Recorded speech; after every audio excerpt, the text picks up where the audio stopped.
Vamos a desarrollar el día de hoy el capítulo que es fin de la Edad Media e inicios de la Edad Moderna. ¿Correcto? Muy bien, muy buenas tardes. ¿Qué tal? Caramba, qué gusto. María, ¿cómo estás?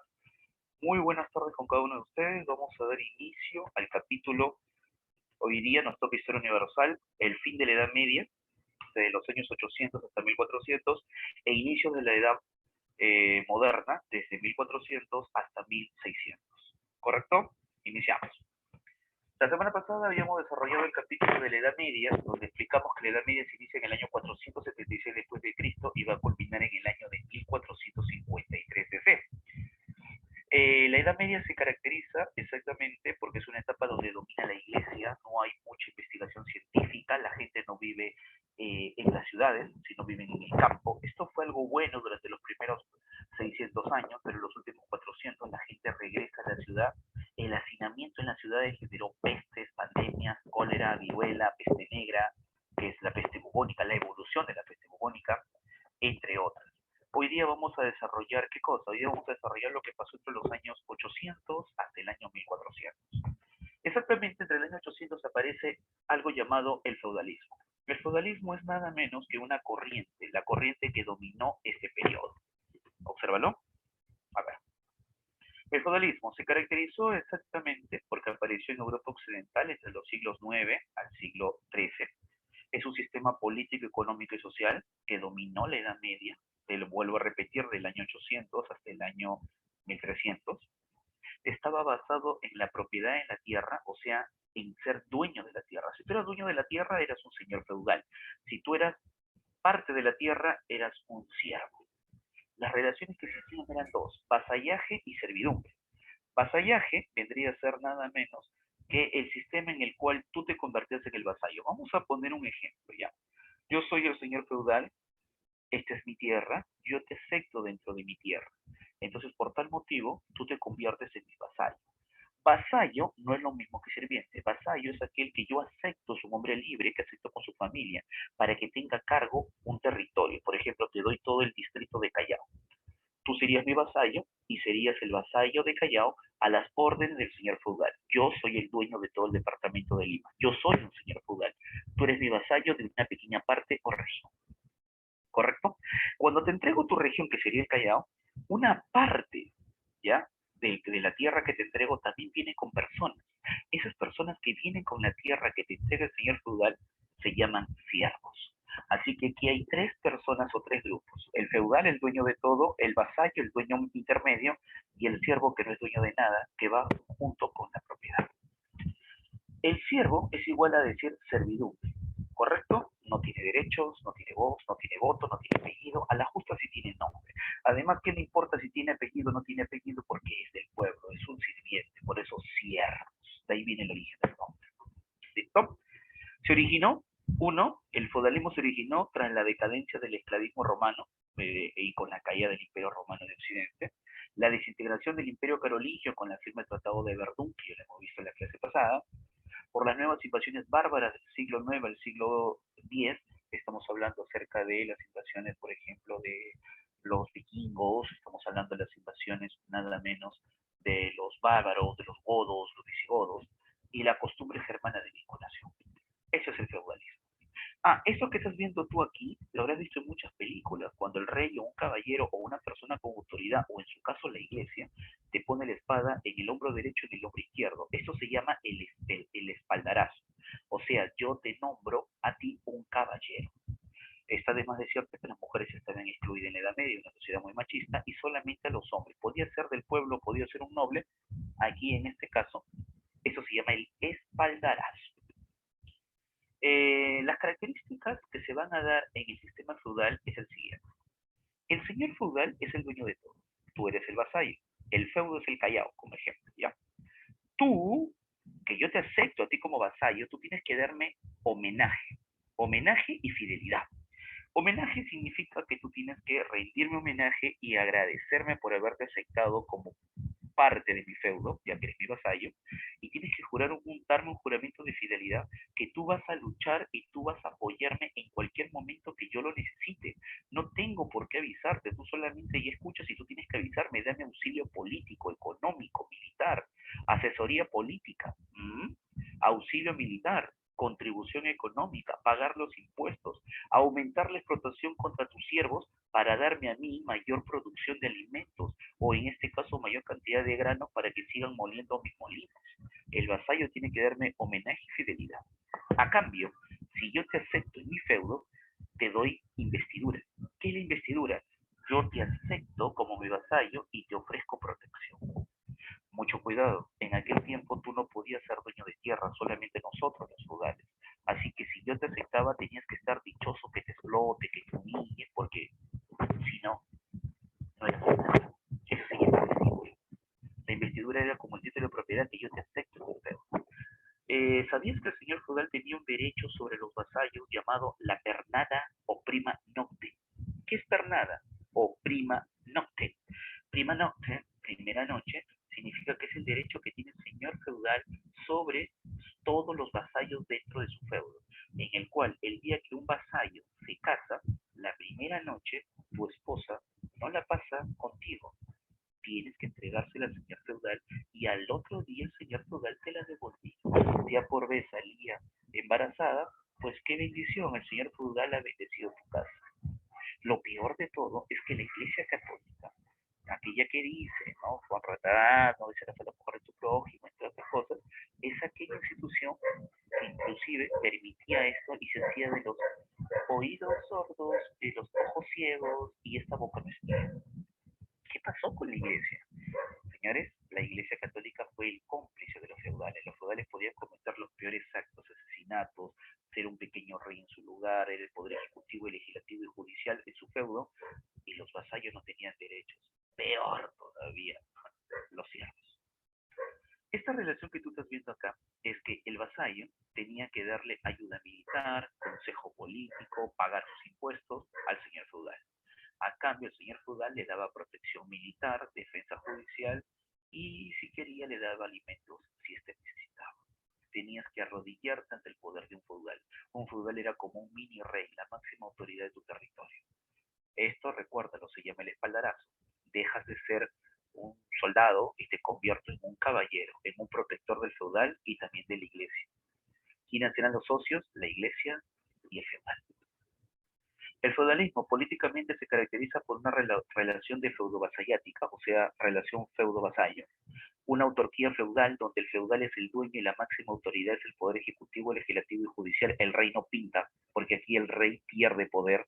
Del año 800 a 1300 el rey pierde poder. Desaparece el poder centralizado, como vuelvo a decirte, el rey no tiene poder, es el feudal el que maneja todo. Casa tiene su castillo. En aspecto económico, esto dominó toda Europa durante la Edad Media. La unidad económica es el feudo, que es la tierra, correcto, y hay varias obligaciones económicas de los siervos, como son la corvia, la talla y banalidades. O sea, trabajar en las tierras del señor feudal gratuitamente, pagar sus impuestos, comprarle lo que el señor feudal venda. En aspecto social, tenemos que las clases sociales se dividieron en tres grupos.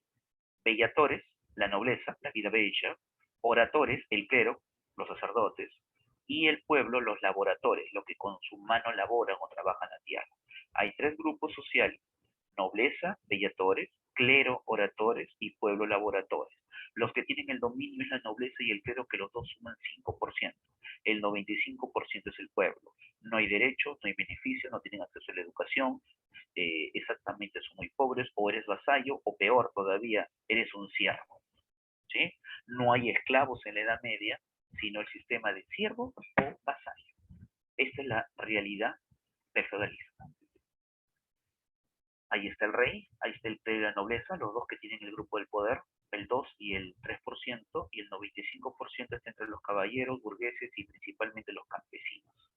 Por ejemplo, mire este dibujo. Este es el castillo feudal, ¿correcto? Aquí está el monasterio, acá está el clero, los dos que tienen el poder. Y esto que estás viendo aquí es exactamente la ciudad. Cada ciudad estaba a las órdenes de un caballero feudal. Por eso que en Europa vas a encontrar tantos castillos, no son de reyes, son de señores feudales. Ahora ya lo sabes.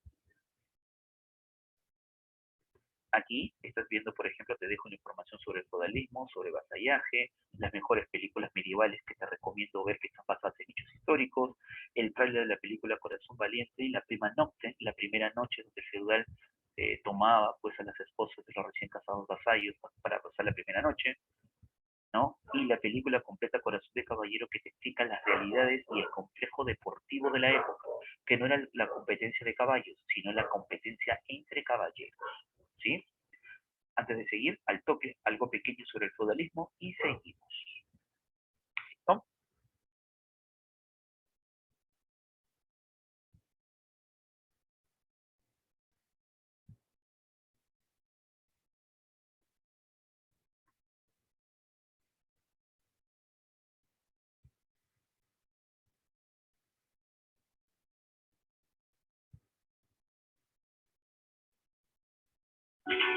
¿Te imaginas tener un castillo sin ser rey?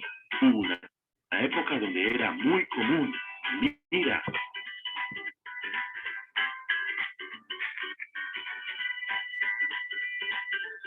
Hoy explicaremos qué es el feudalismo. Para eso tendremos que contextualizar cómo fue la transición de la antigüedad hasta la época feudal. Eso tiene que ver con la finalización del Imperio Romano de Occidente, ¿no, profesor? Exactamente. El Imperio Romano finaliza por dos motivos: problemas internos y la entrada masiva de distintos pueblos germánicos. Y luego de la caída del imperio, estos pueblos germánicos fundaron lo que se conoce como los reinos romano-germánicos. Entre los siglos V y VIII, estos reinos romano-germánicos se instalaron en la zona que antes ocupaba el Imperio Romano de Occidente. Algunos de ellos fueron destruidos por nuevas invasiones, como la de los musulmanes, hasta que finalmente se fundó el Imperio Carolingio, cuyo emperador más importante fue Carlomagno. Pero con la muerte de Carlomagno, el Imperio Carolingio se dividió y la monarquía comenzó a perder poder frente a los nobles, a los que el rey les había ordenado defender un territorio. Esos nobles eran los señores feudales, ¿verdad? Claro, lo que sucedió es que con el tiempo, estos señores comenzaron a tener cada vez más derechos sobre los que vivían allí porque se apropiaron del poder político de esos territorios. Esto quiere decir que el señor tenía, por ejemplo, el derecho de juzgar si alguien se robaba algo, de decidir nuevos impuestos y de convocar ejércitos. Así surgió el feudalismo.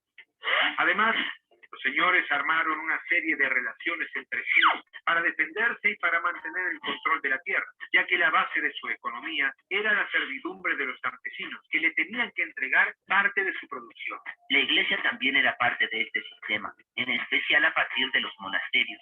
Exacto, Santi. Los grandes monasterios fueron parte del feudalismo, porque recibían tierras de los señores y a su vez tomaban una parte de lo que producían los campesinos. También la iglesia generaba las ideas que ayudaban a consolidar al feudalismo. Toda esta gente vivía en el campo, pero ¿qué ocurría con las personas de las ciudades? Bien, luego de la caída del Imperio Romano, las ciudades fueron abandonadas y la mayoría de la población vivía en el campo porque había comenzado un proceso de ruralización. Recién a partir del siglo XI comenzó con las actividades comerciales un renacimiento urbano y la aparición de una nueva clase social, la burguesía. Profe, debe haber sido una época terrible para los campesinos. así es, Saúl. Por eso estudiamos historia. Es importante conocerla para no repetirla. Hola, Lu, ¿qué haces? Estaba leyendo la historia de Robin Hood. Ah, el que robaba a los ricos para darle a los pobres. Exacto, pero me confundo un poco porque hay nobles, obispos, caballeros, campesinos. En la época feudal, los bosques eran lugares donde los nobles iban a cazar y no querían que los campesinos entraran allí. Pero ellos necesitaban el bosque para obtener productos y por eso había tantos conflictos. Pero además es importante que comprendas que era una sociedad bastante desigual. Sí, en la cúspide, los señores feudales y abajo los campesinos. Muy bien, Lu. Aunque recuerda que entre los señores feudales había diferencias de jerarquía y que también estaba el poder de la iglesia. Y ese poder de la iglesia que estaba muy relacionado con la idea de la salvación. Por eso muchos nobles siguieron el mandato de la iglesia de ir a reconquistar Jerusalén. Y allí entiendo el comienzo de la historia de Robin Hood. Era un noble que volvía de las cruzadas. ¡Increíble! Si te gustó el video, danos un like y responde en los comentarios. ¿Qué le inventarías para tu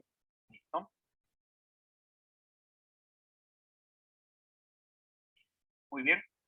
Hemos visto un pequeño resumen sobre lo que es la parte del feudalismo. Los invito para que lo puedan ver ustedes. Ahora, el feudalismo desarrolló entre los años 800 a 1300. El tema que sigue a continuación ya no es el año 800 y ya no es la alta edad media, es la baja edad media. La baja edad media es la segunda parte de la edad media del medioevo, se desarrolla entre el año 1000 hasta 1400 y el capítulo que más suena son las cruzadas. Profe, ¿qué son las cruzadas? Vemos en la imagen unos caballos con una sotana, unos caballeros, ropa blanca y con una cruz. Bueno, normalmente al escuchar cruzadas se nos viene a la cabeza el enfrentamiento entre católicos europeos versus musulmanes árabes. Pero, ¿cuál fue la causa de la guerra? ¿Quién inició la guerra? ¿Cuál es el pretexto de la guerra? A ver, chicos, por favor, los escucho a ustedes. Cuando escuchan cruzadas, ¿qué es lo primero que tiene en la cabeza? Díganmelo. Porque a veces eso se nos queda y en el examen de admisión lo plasmamos y podemos morir o estamos atinando. Pero ya que nos estamos preparando, la idea es no ir y dar un salto al vacío, sino saber del tema. Muchachos, cuando escuchan cruzadas, ¿qué se les viene a la cabeza? Dime.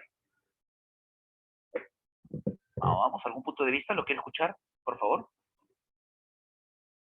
¿Ninguno?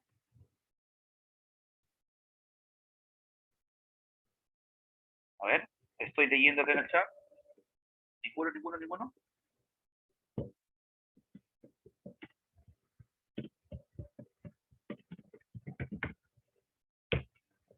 A ver, cuando hablamos exactamente de cruzadas, estamos hablando del enfrentamiento que se estaba dando entre los grupos de poder y entre grupos religiosos. Se llaman cruzadas. Se dice así exactamente por la cruz que llevaban bordada en su vestimenta o en su escudo o sobre su caballo, en sus ropas. La intención, ¿cuál era el pretexto? El pretexto había sido que los árabes habían tomado Jerusalén, la Tierra Santa, el lugar donde estaba el Santo Sepulcro de Jesús. Entonces los caballeros cruzados tenían que viajar, derrotar a los árabes, expulsarlos de Jerusalén y dejarlos libres. Bueno, ese es el pretexto. Profe, ¿cuál es la causa? La causa es que Jerusalén es el punto de acceso entre Asia, África y Europa. El que domine Jerusalén dominaba el centro comercial y el contacto, ¿no? El segundo punto de contacto después de Constantinopla, el segundo punto de contacto más importante que era Jerusalén. Así que, señores, esto no fue por un motivo religioso, fue por un motivo económico. Así es. Esas cruzadas, mal llamadas cruzadas en nombre de Dios, Dios no te va a mandar a matar a nadie, ni el Alá, ni Jehová, sino que esto fue creado por la iglesia, por el alto clero, que solamente le importaba el poder económico y sobre todo limitar a su enemigo. Así que se enfrentaron los europeos cruzados versus los árabes musulmanes. Fueron 8 cruzadas a lo largo de 200 años, entre 1095 y 1298. 8 cruzadas, ¿correcto? De las cuales la más importante es la primera, la tercera y la cuarta. ¿Correcto? Sigamos. La primera cruzada. La primera cruzada se desarrolló en el Concilio de Clermont en el año 1095. Fue convocada por el Papa Urbano II. Él es el cerebro de esta operación. ¿Correcto? Él es el cerebro de esta operación para apoyar al emperador bizantino que había sido asediado por los turcos. Entonces movilizó la primera cruzada, esta primera cruzada, en la cual se divide en dos partes. La de 1095, que es la etapa popular, dirigida por Pedro Diáñez y Gualberto Sinaver, dos personajes que, como podemos ver, no son militares, no están montados en un caballo, sino en un burro, significa que no es noble, ni tampoco es una alta autoridad de la iglesia, y se caracteriza ¿por qué? Se caracteriza porque exactamente este señor, estos dos, ¿no? Estos dos grupos de poder movilizaron a hombres y a jóvenes, muy jóvenes, hombres y mujeres, diciéndole que supuestamente ellos tenían que caminar, cabalgar, lo que sea, y cruzar todos los continentes hasta llegar a Jerusalén, llegar a las puertas de Jerusalén y decían los árabes, lárguense árabes, no los queremos acá, y no te tengo miedo, mi escudo es la Biblia, y mi fe es mi mejor arma. Llegaron, los árabes lo tomaron, mataron a los jóvenes y a las mujeres las vendieron como prostitutas. Al hacer este hecho se forma la etapa señorial, la segunda parte de la primera cruzada, entre 1096 y 1099, dirigidas por el rey Godofredo de Bouillon de Francia, este señor. Godofredo de Bouillon, supuestamente protector de la Santa Iglesia Católica de Santo Sepulcro, llegó a Jerusalén y derrotó a los árabes. ¿Correcto? Derrotó a los árabes. De los franceses son los que imponen esta forma de moda para determinar quiénes son cruzados y quiénes no, ya que los árabes tienen rasgos físicos diferentes y jamás se pondrían una cruz. Su religión no lo permite. Así que aquí aparecen la orden de los templarios y la orden de los hospitalarios. Se podría decir que esta forma de vestimenta era de los templarios, de los franceses. Profe, los hospitalarios eran los caballeros de Malta, una isla al sur de Italia. ¿Cómo lo diferenciamos? Aquí está. Este es un caballero, en este caso, de Malta, ¿correcto? Llamado hospitalario, ¿correcto? Y este es un caballero francés, pues un caballero templario. Los caballeros, de acuerdo a cada país, tenían una vestimenta o un casco que lo diferenciaba, pero todo bajo el poder de la iglesia. Caballeros de Santo Sepulcro, caballeros de Malta, caballeros templarios, caballeros del sur de Francia y caballeros alemanes, o también conocidos como teutónicos. ¿Ves? Ahí lo tenemos. Esto es la primera cruzada.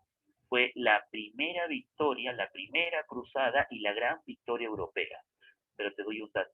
Fue la única y fue la última, porque las 7 cruzadas restantes fueron goleadas, una victoria a favor de los denominados árabes. Tercera cruzada. La tercera cruzada, ¿no? Los europeos, soñando y anhelando otra victoria más, van a unirse los 3 reinos más poderosos de Europa. Muchachos, por favor, quiero escucharlos y quiero que me digan ustedes cuál creen que serían los 3 reinos más poderosos de Europa.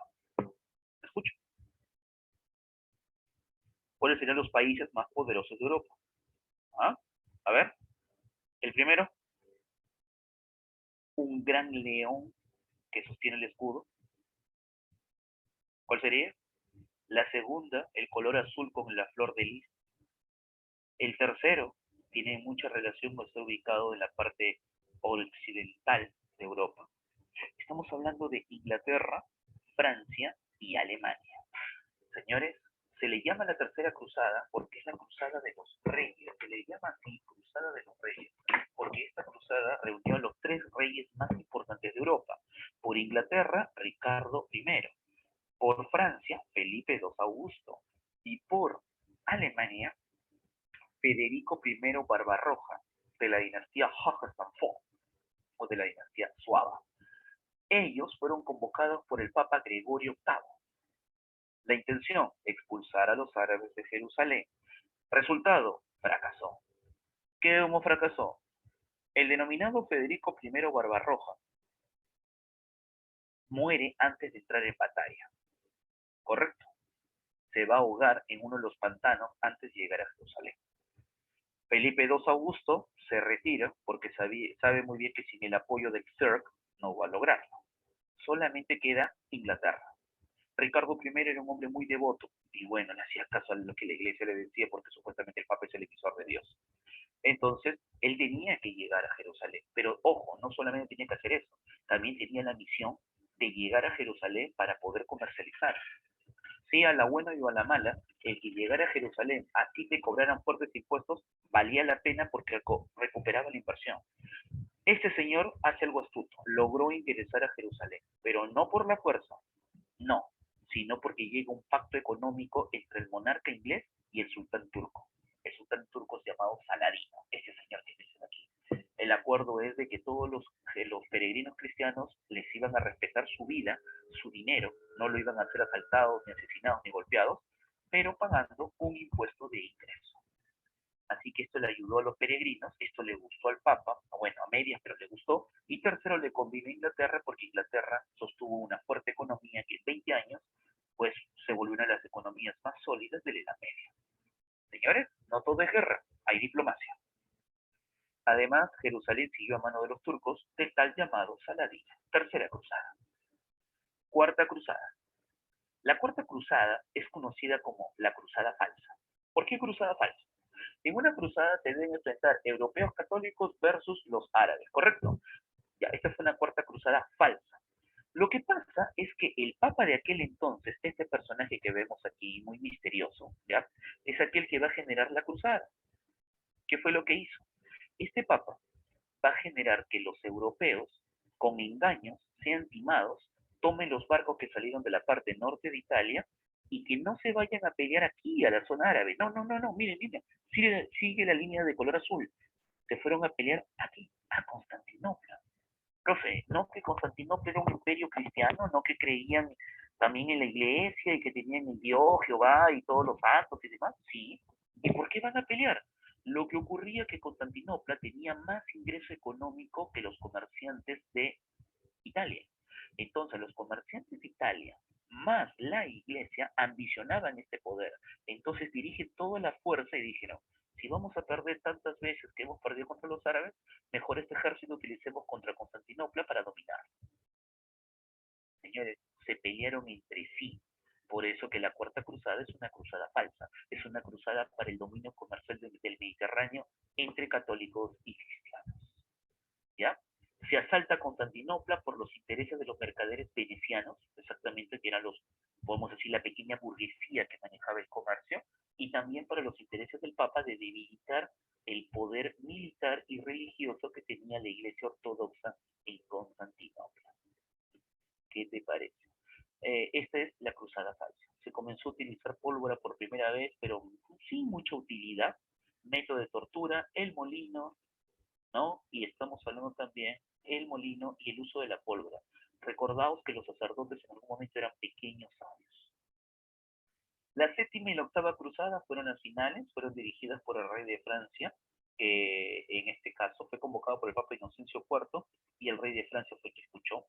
Intentaron conquistar África Norte, exactamente el actual país de Túnez, donde el rey de Francia, Luis IX, fallece. A su muerte lo llamaron San Luis.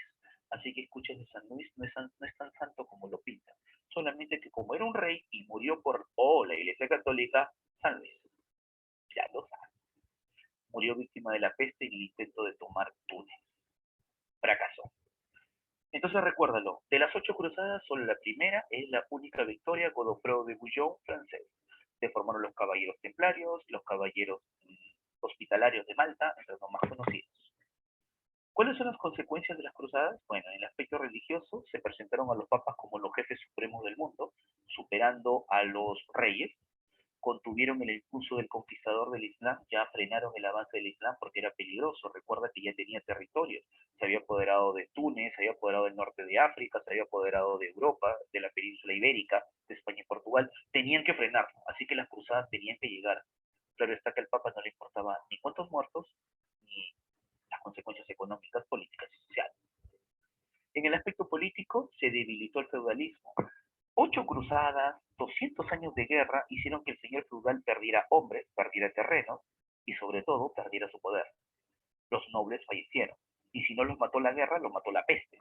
Entonces esto robustece el poder del rey y debilita el feudal. Y trae consigo una gran caída demográfica. Claro, pues chicos, guerra, esta gente no se bañaba durante 5 o 6 meses, un año, no había tiempo para bañarse, ya te imaginas, era totalmente asqueroso, el sistema de salud era pésimo. Han escuchado ustedes, cuidado, agua va, cuando tiran agua desde el segundo, tercero, cuarto, quinto piso, es que antes no había baño y los orines los tiraban a la calle, la cosa era horrible. Así que guerras, pestes, enfermedades, pandemias originaron todo esto. Y en consecuencia económica se abrió el comercio del Mediterráneo en los pueblos de Europa Occidental, cierto. Génova, Venecia y Pisa se volvieron los más poderosos, por eso que estas ciudades italianas, al abrirse el comercio y al tener tanto ingreso, hizo que de todo el mundo europeo los visitaran. Eso explica por qué aparecen aquí sabios, intelectuales, pintores, y es la cuna de la burguesía y la cuna de algo que después se llamará humanismo. ¿Ya? La gente abandona el campo, ya en el año 1200, 1300 ya no quieren vivir en el campo y regresan a las ciudades. Bueno, porque trajo desarrollo de las ciudades. En menos de 100 años las ciudades aumentaron casi 150% hasta 300% más de población. Mejoró el comercio, el trabajo, pero ¿qué pasa cuando en un pueblo, en una ciudad, hay mucha población y hay pocas casas, hay pocos baños, no hay un sistema de salubridad. Y súmale a todo esto la peste y enfermedades. Por eso que en Europa, entre 1300 y 1400, falleció, señores, el 33% de la población europea producto de una pandemia. Así como la que estamos viviendo del COVID, pues vino una pandemia. ¿Cuál es esa? ¿La peste? Dímelo. La peste negra. Ahí está. Acá te dejo una información sobre las cruzadas, sobre los caballeros templarios, sobre la caída. Y aquí, si quieres ver, hay una película llamada Cruzada muy buena que te explica el paso de la segunda a la tercera cruzada. Excelente. 90% de los hechos históricos ocurrieron. El fin. El fin de la Edad Media. El fin de la Edad Media se va a deber nada menos a algo que ocurrió entre lo que vendría a ser 1300 y 1400. Muchos problemas. Hay cosas buenas, pero también muchas cosas malas. Comencemos, por ejemplo, con algo que aconteció entre 1340, 41, 42, 43. Señores, se hace llamar la peste negra. ¿Correcto? Esta peste negra es transmitida por la pulga que le pica a la rata. Al picar la rata de la India, que es esta rata media de color plomo, luego viene y te pica a ti. Al picarte a ti, te transmite la bacteria Yersinia pestis. ¿Correcto? Te transmite, la pulga te transmite, y esto hace que en el ser humano, pues, lo mate. Al ser transmitida al hombre por la picadura de la pulga oriental de la rata, ya estás contaminado. Se le llama peste negra porque genera que tu cuerpo se comience a pudrir, o sea, genera una necrosis. Por ejemplo, veamos la siguiente imagen. Al momento que te pica, comienza a dañar todos los órganos vitales, las vías respiratorias, el estómago, los intestinos y las vías genito-urinarias. También la piel se comienza a morir, por eso necrosis, por eso peste negra, por el color negro que brotaba. ¿Te has dado cuenta que todos los virus afectan a los pulmones, al estómago, a los intestinos y las vías urinarias? Todos, incluyendo el COVID, ¿no? Pues señores, imagínate lo que existía, ¿no? Esto fue en el año 1300, estamos hablando hace más de cuánto, 700 tantos años, y para que veas la humanidad, cuando está muy hacinada, cuando hay demasiada población, no hay un buen sistema de salubridad, ya saben las consecuencias que pagan. Muy aparte de todas estas afectaciones orgánicas y del color de la piel, también se afecta a los bubos. Los bubos vienen a ser aquella parte que se va a inflamar entre las piernas, en las axilas. Miren cómo comienza la peste negra a matar y a comer su piel, eso se llama necrosis. Obsérvenlo. Terrible, ¿no? Los médicos se ponían estas máscaras supuestamente para evitar, hoy día como te ponen la mascarilla, pues los médicos se ponían estas máscaras de bronce y aquí lo ponían hierbas y aromas florales. Bueno, era malísimo porque en el metal se quedaban los virus, pero todavía le faltaba mucho por investigar. Estas eran las mascarillas de la Edad Media. Se inflama entre las piernas, debajo de las axilas y en el cuello. Esto se hace llamar la peste. La peste se inflamaba y te salían unos chupos, unos barros del tamaño de un beso de moza. ¿Has visto un beso de moza? ¿Sí? ¿Sí? Ya, ¿te gusta el beso de moza? ¿Has visto que ves negrito por fuera y algo blanquito por dentro que lo tiene? Ya, es a ti, ¿no? Ya. En verdad tenían el tamaño así, como de un beso de moza o de una manzana. Tú la aplastabas y ¡pum! Comenzaba a salir toda la pus. Pero no salía una pus blanca, sino una pus de color crema y olía a podrido. ¿Sí? Espero que hayan almorzado, ¿no? Ahora, esa pus que salía y comenzaba a salir era terrible porque el que lo sentía o el que le caía también lo contagiaba. Así que si alguien de tu familia te apoyaba, ya lo estamos matando. Alta inflamación de los bubos. Esto es parte de la peste negra. Aquí hacían los cortes. Al momento de hacer el corte, supuestamente para romper el bubo, cuando salía la pus, ya toditos estaban contagiados. Por eso que con uno se contagiaba toda la familia. La típica de un virus. Era terrible, en las calles así la gente terminaba muerta, inclusive le prendían fuego. Horrible, ¿no? Cualquier parecido con la realidad. Mira, coincidencia. Las ciudades que eran las más precavidas eran las que llevaban y pagaban a algunas personas para que estos sean enterrados fuera de la ciudad. Ojo, no había cementerios en la Edad Media. Todas las familias ricas enterraban a sus familiares, ¿no? Caídos debajo de las iglesias, o sea, en las catacumbas.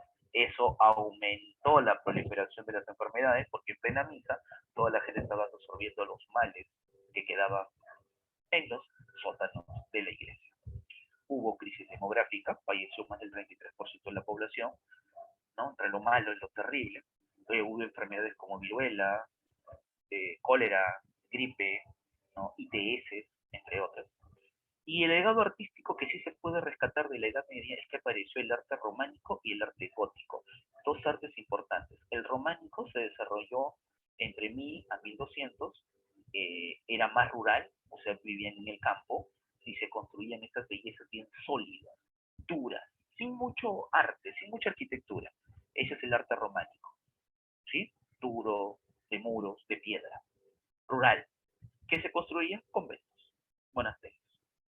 Y entre lo que vendría a ser 1200, 1300 hasta 1400, ya se construye el arte gótico. El arte gótico tú lo diferencias porque se enfoca. Miren, es más estilizado, más grande, más monumental y sobre todo termina en puntas.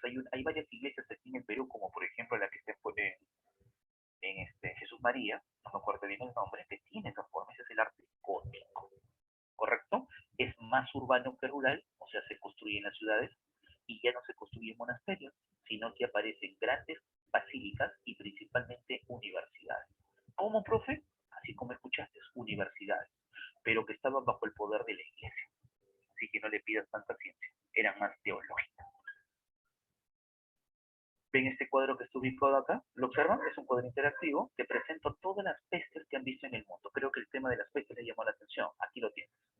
Desde la peste antonina romana, la peste viruela japonesa, ¿no? Y la cantidad de muertos, el año en que se ha desarrollado, la viruela, mira cuánto trajo, 56 millones de muertos durante 300 años.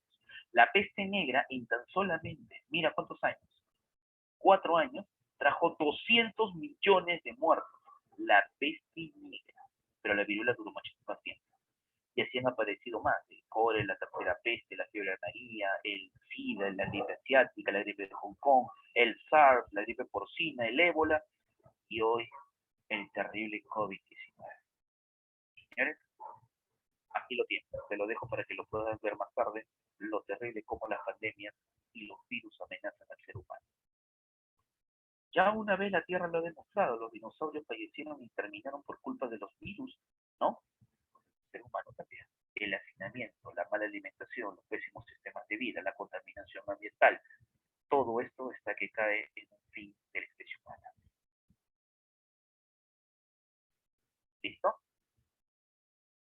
Aquí un pequeño videito chiquito, rapidísimo, y vamos a entrar ya a la edad moderna.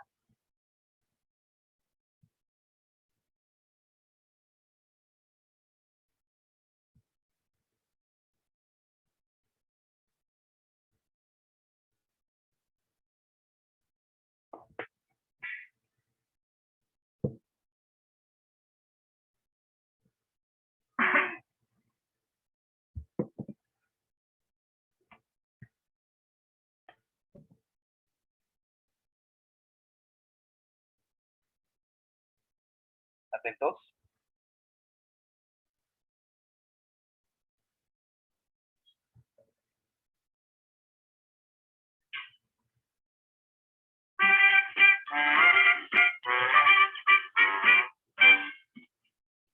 Hola, soy Remy y él es mi hermano Emil. Hoy nos manifestamos en nombre de las ratas oprimidas del mundo. Ratas que no tienen acceso a los medios que nuestra película nos brinda. Sí, es necesario. Tenemos que defendernos. Dijiste que cantaríamos, no sé, contar chistes. Tú nunca dijiste nada acerca de eso. Esto es importante. Los humanos deben entender. Ellos tienen que... Alimentarnos. Eso tienen que hacer. Dejen su basura afuera y no los molestamos. Quítenle la capa al fuego. Bueno, continuamos. Este es un hombre. El perro, mejor amigo del hombre, admira al hombre. El gato se cree mejor que el hombre. Las ratas nos consideramos iguales a los hombres, pero los humanos no nos ven del mismo modo. ¡Estamos en guerra! ¡Una guerra interminable!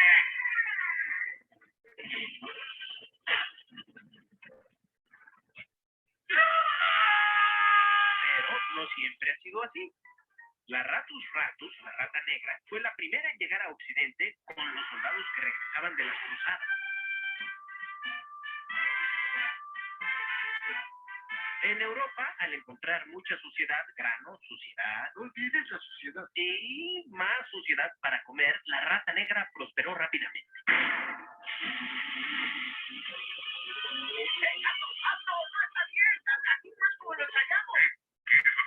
No pasamos de ratas y oscuridad a ratas y calaveras. Mi libreto dice ratas Y olvidaron la pulga. Las ratas no causaron la peste. La pulga causó la peste. La pulga es el punto central. No, esa no. Ahí está. ¡Ay, qué asqueroso! Xenophila queotis, la pulga de las ratas. Verán, esa pequeña le pasó la peste a este amigo, una rata, matando a la rata. Cuando la pulga percibe una rata fría y muerta, prefiere buscar una cálida y viva. Pero si un humano pasa por casualidad, pues...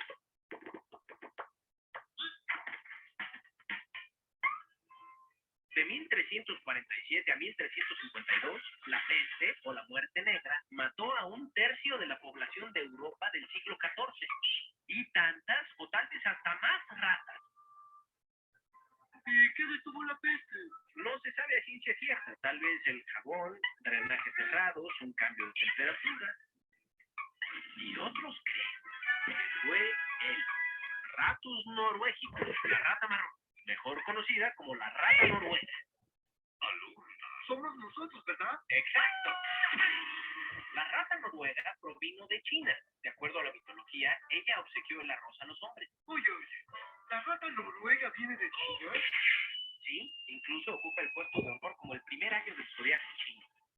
Un símbolo de buena suerte, riqueza, inteligencia, encanto, carisma, visión, adaptabilidad, versatilidad. ¿Quieren que siga? No tiene sentido. Venimos de China, pero nos dicen ratas noruegas. A eso voy. El naturalista británico John Birkenauer nos nombró ratas noruegas creyendo que llegamos a Inglaterra en un barco noruego. Lo gracioso es que no había ratas marrones en Noruega en ese tiempo. Probablemente vinimos de Dinamarca. Pero el nombre se quedó. Espera, ¿ahora somos de Dinamarca? Ya, olvídalo.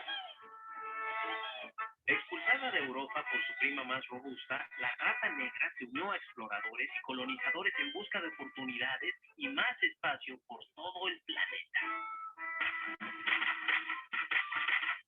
Las primeras ratas noruegas llegaron a América hasta 1765, para el disgusto de las ratas negras residentes.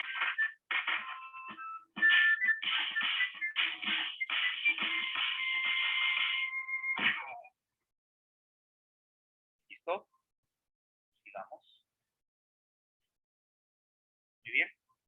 Aquí les dejo mayor información sobre, por ejemplo, la peste negra, un resumen de 11 minutos de Academia Play. Excelente página, por favor, para que se puedan unir, los invito. Excelente. El Cubil de Petra, una página española también sobre la historia de la peste negra, datos, películas, documentales, todo lo tienen ahí. Sigamos. La caída de Constantinopla, 1453. Exactamente marca el fin de la Edad Media y el inicio de la Edad Moderna. Lo que están viendo aquí es la iglesia de Santa Sofía. Fue capital y sede del Imperio Bizantino. Correcto, una de las más antigua que el Vaticano. Eso es del año 1100. El Vaticano todavía 1500. La caída de Constantinopla. Ocurrió que estaba gobernando el emperador Constantino XI y este va a fallecer tras la invasión y el ataque y el azote y asedio del rey turco Mehmed o Mohamed II. Puede venir en el examen Mohamed II o Mehmed II. Fue saqueado completamente durante 2 días hasta que por las órdenes del denominado Mehmed II todo esto paró. Es el fin del Imperio Romano de Oriente, es el fin del Imperio Bizantino, es la caída de Constantinopla y marca el fin de la Edad Media.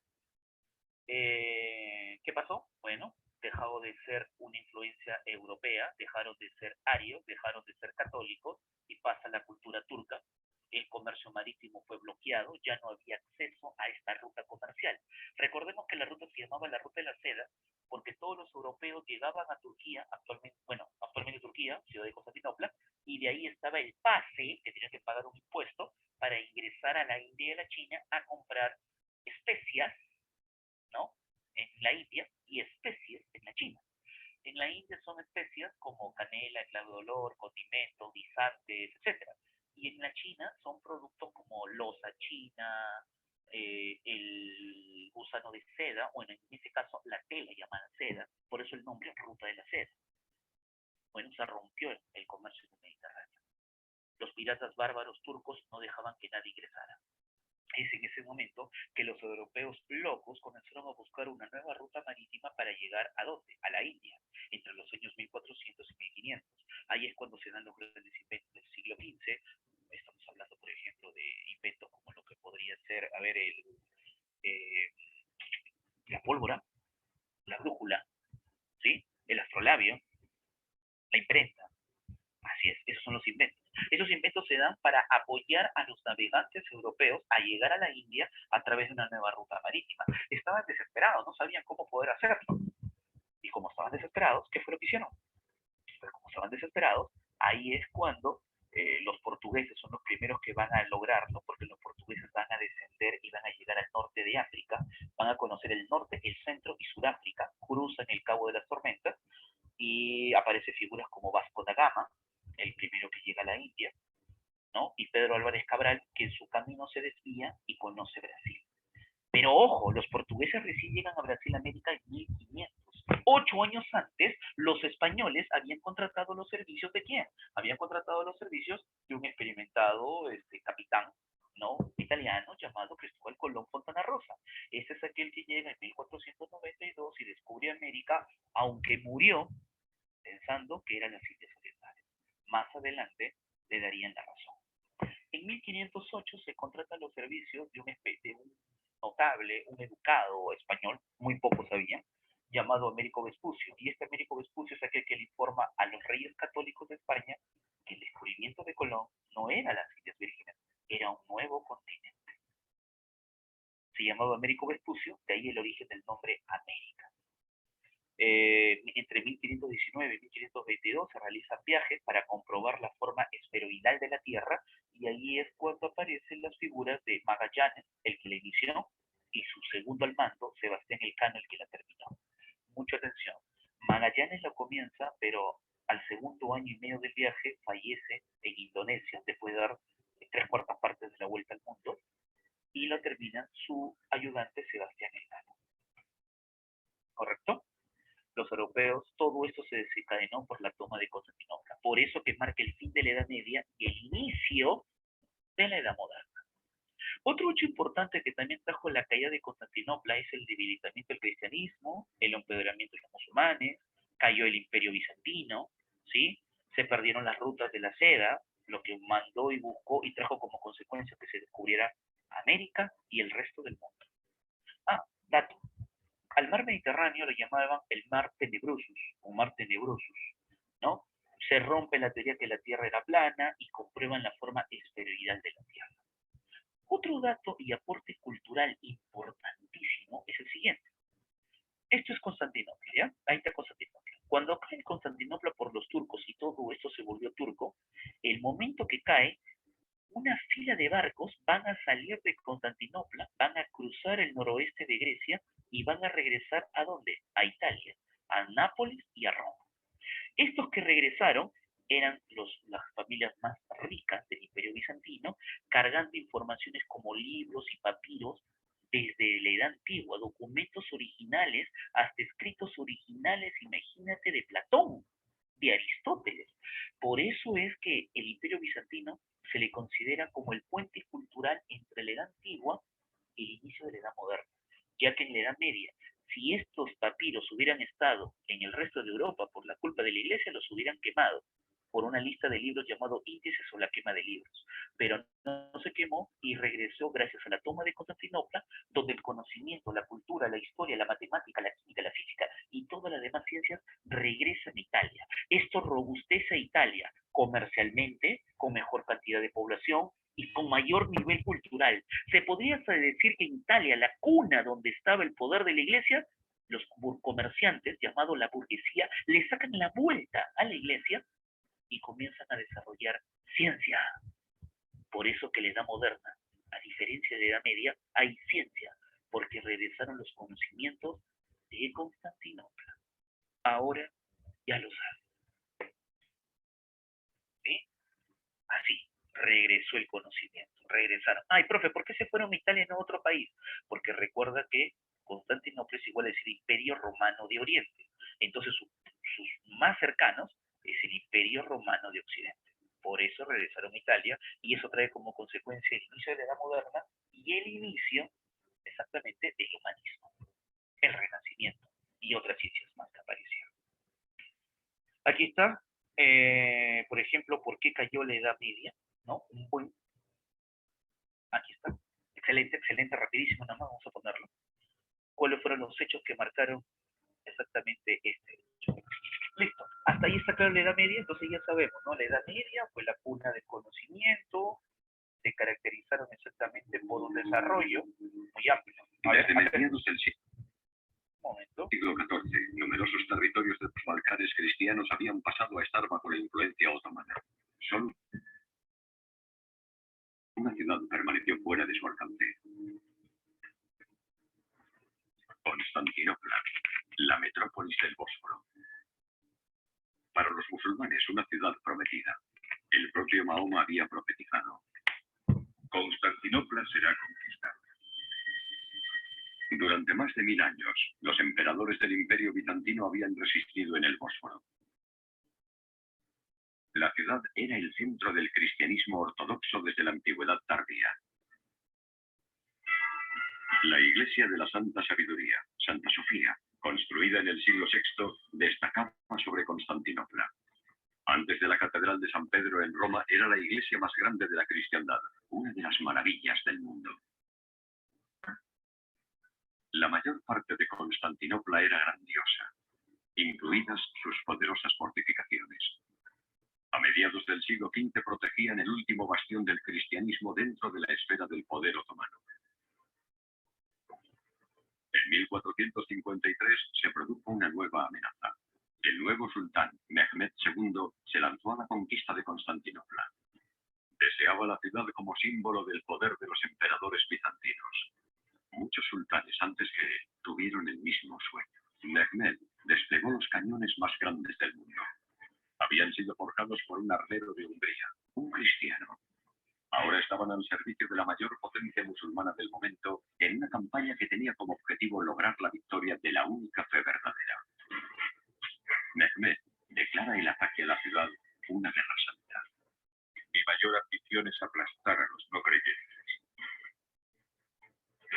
El 12 de abril de 1453 los cañones turcos abren fuego. Están pulverizando las murallas, escribió un horrorizado defensor. 6 semanas después la batalla se había ganado. A partir de ahora, los otomanos controlaban el destino de la ciudad y el de sus habitantes cristianos.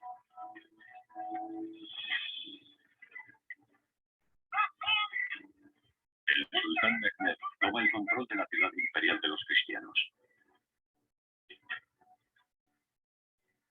El sueño del sultán se había hecho realidad. Pasó a la historia como Mehmed el Conquistador. Mehmed permitió que la ciudad fuese saqueada como recompensa a los guerreros del Islam. Habían cumplido con su deber en la Guerra Santa, según exige el Corán. Los otomanos justificaron su expansión a través del concepto de la yihad.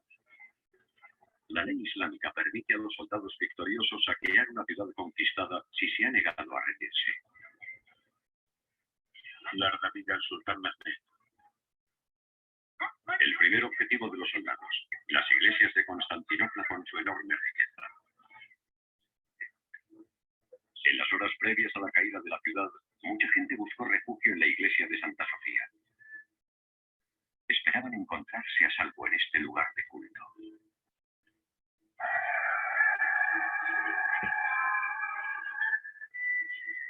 Cristo, te lo ruego, ayúdanos. Piden a Dios protección contra el enemigo.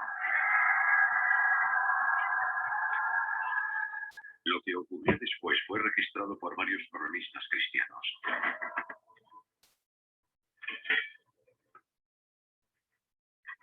Nada tan horrible ha ocurrido antes. Nada tan horrible volverá a suceder.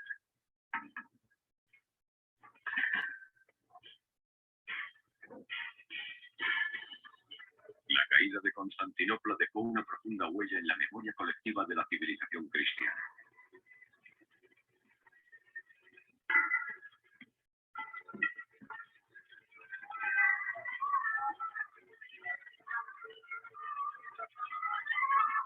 Cualquiera que se interponga en su camino muere por la espada.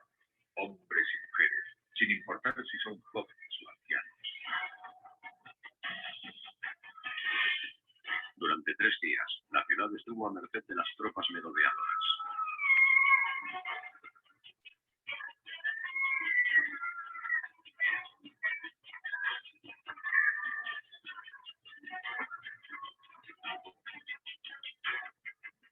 Finalmente, el sultán Mehmed dio la orden de detener el saqueo. No quería que Constantinopla fuera destruida o despoblada.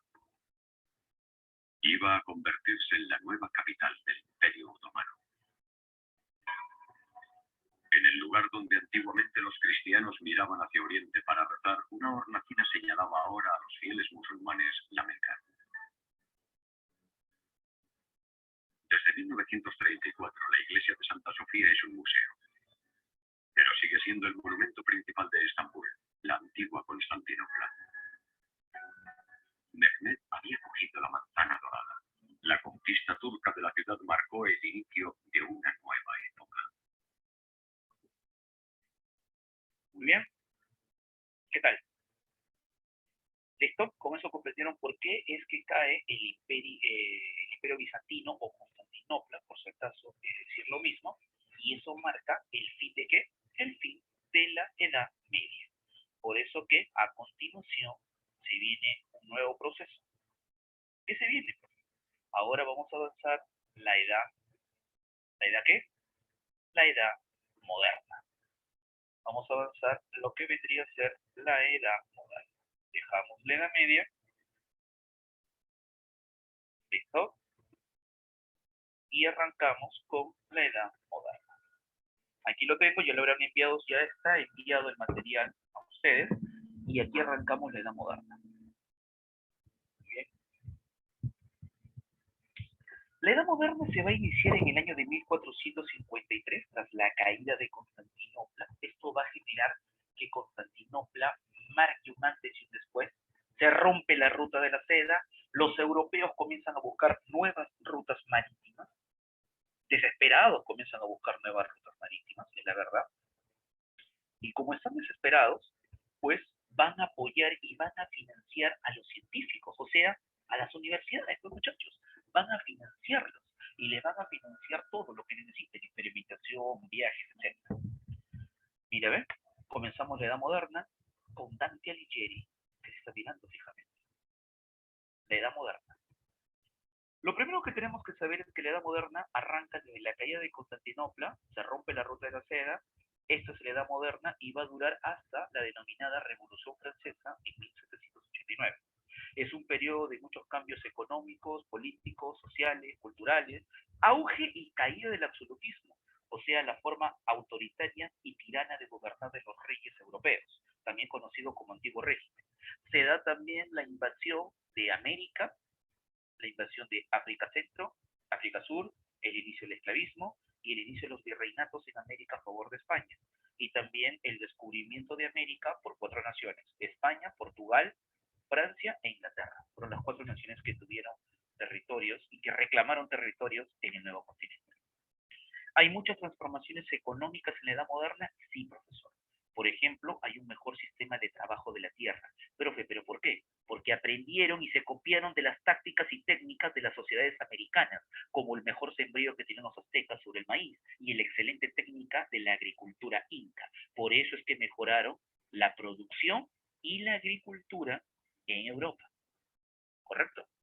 Número 2, tenemos también que aparece una nueva clase social. Aparecen los mercados. Entonces en los mercados aparecen los comerciantes. Pero antes no se llamaban comerciantes. Los mercados le llamaban a una zona llamada los bourgogs en Francia.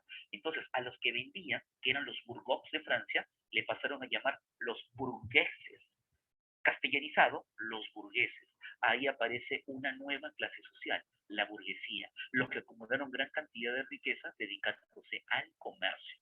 Claro que se la jugaban porque podían ser estafados, podían robarle, ¿no? Podían asesinarlos, podían robarle sus barcos, etcétera, pero generaron gran cantidad de ingresos. Los burgueses eran del pueblo, no son ricos, no son del clero, es una parte del pueblo que se dedica a la actividad comercial y esto les genera grandes ingresos. ya no son pobres, pero tampoco son nobles, están al medio, son la clase media.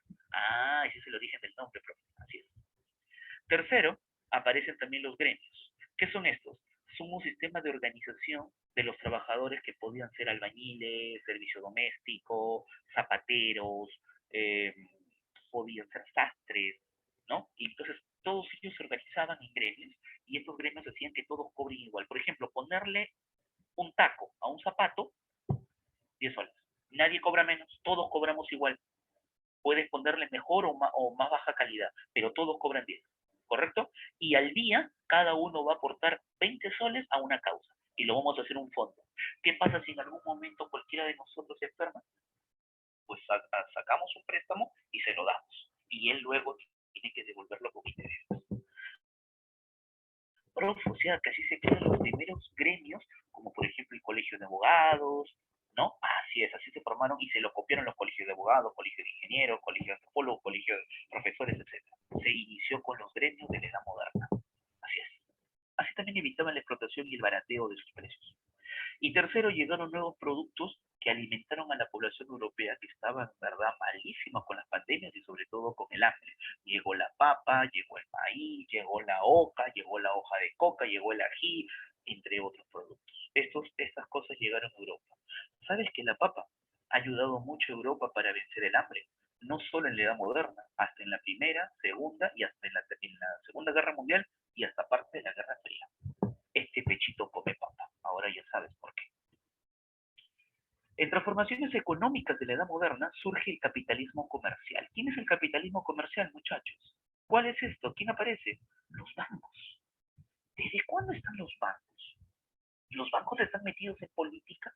¿A los bancos les gusta poner a los gobernantes? Lógico que sí, porque los bancos invierten.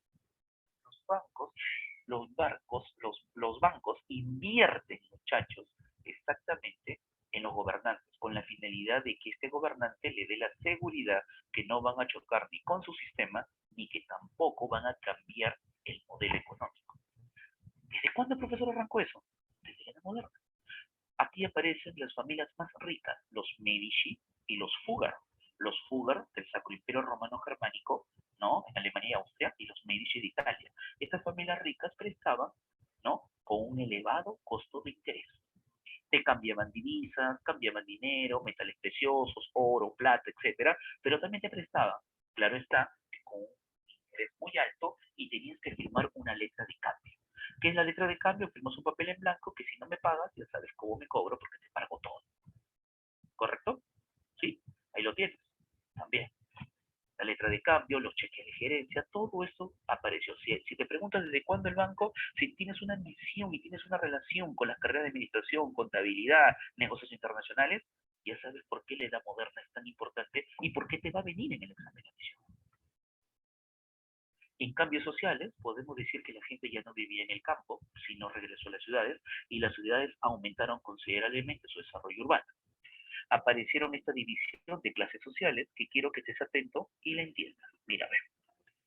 Los privilegiados es la primera y segunda clase. Los no privilegiados la tercera clase.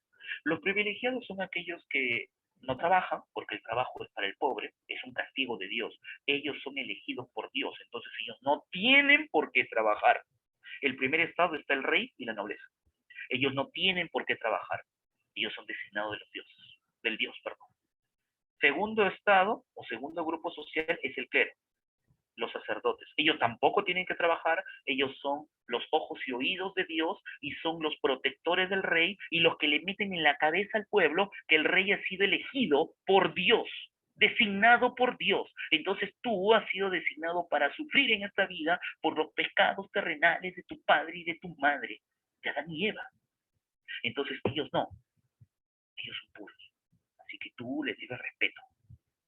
Ah, profe, los privilegiados es la primera y segunda clase social, que es el rey, la nobleza, el clero.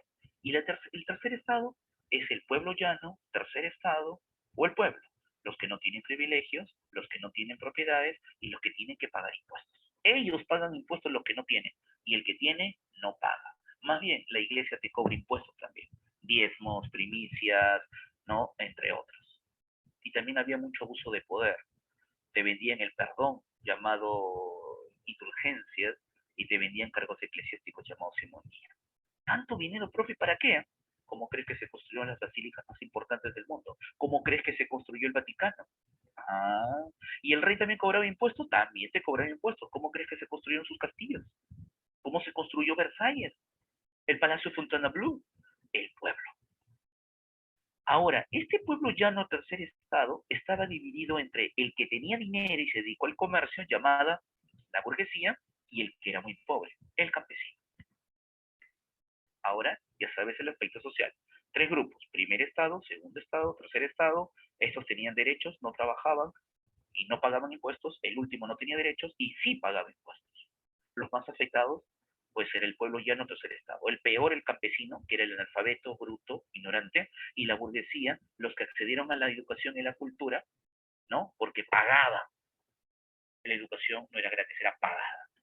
Ahí está. Otra característica del Estado moderno, que también aparece aquí, es que, ¿quién tuvo el poder? Si en la Edad Media lo tuvo el poder la Iglesia y los feudales, y luego vinieron las cruzadas y debilitaron el poder del feudal, y también debilitaron el poder de la Iglesia, ¿quién tomará el poder? Si hay un vacío en el poder, ¿quién será el nuevo que tomará el poder? ¿Feudal? No. ¿Iglesia? No, está débil. Ah, los reyes, los monarcas, ellos. Los monarcas son los que van a consolidar su autoridad absoluta, hacer lo que ellos se le venga en gana.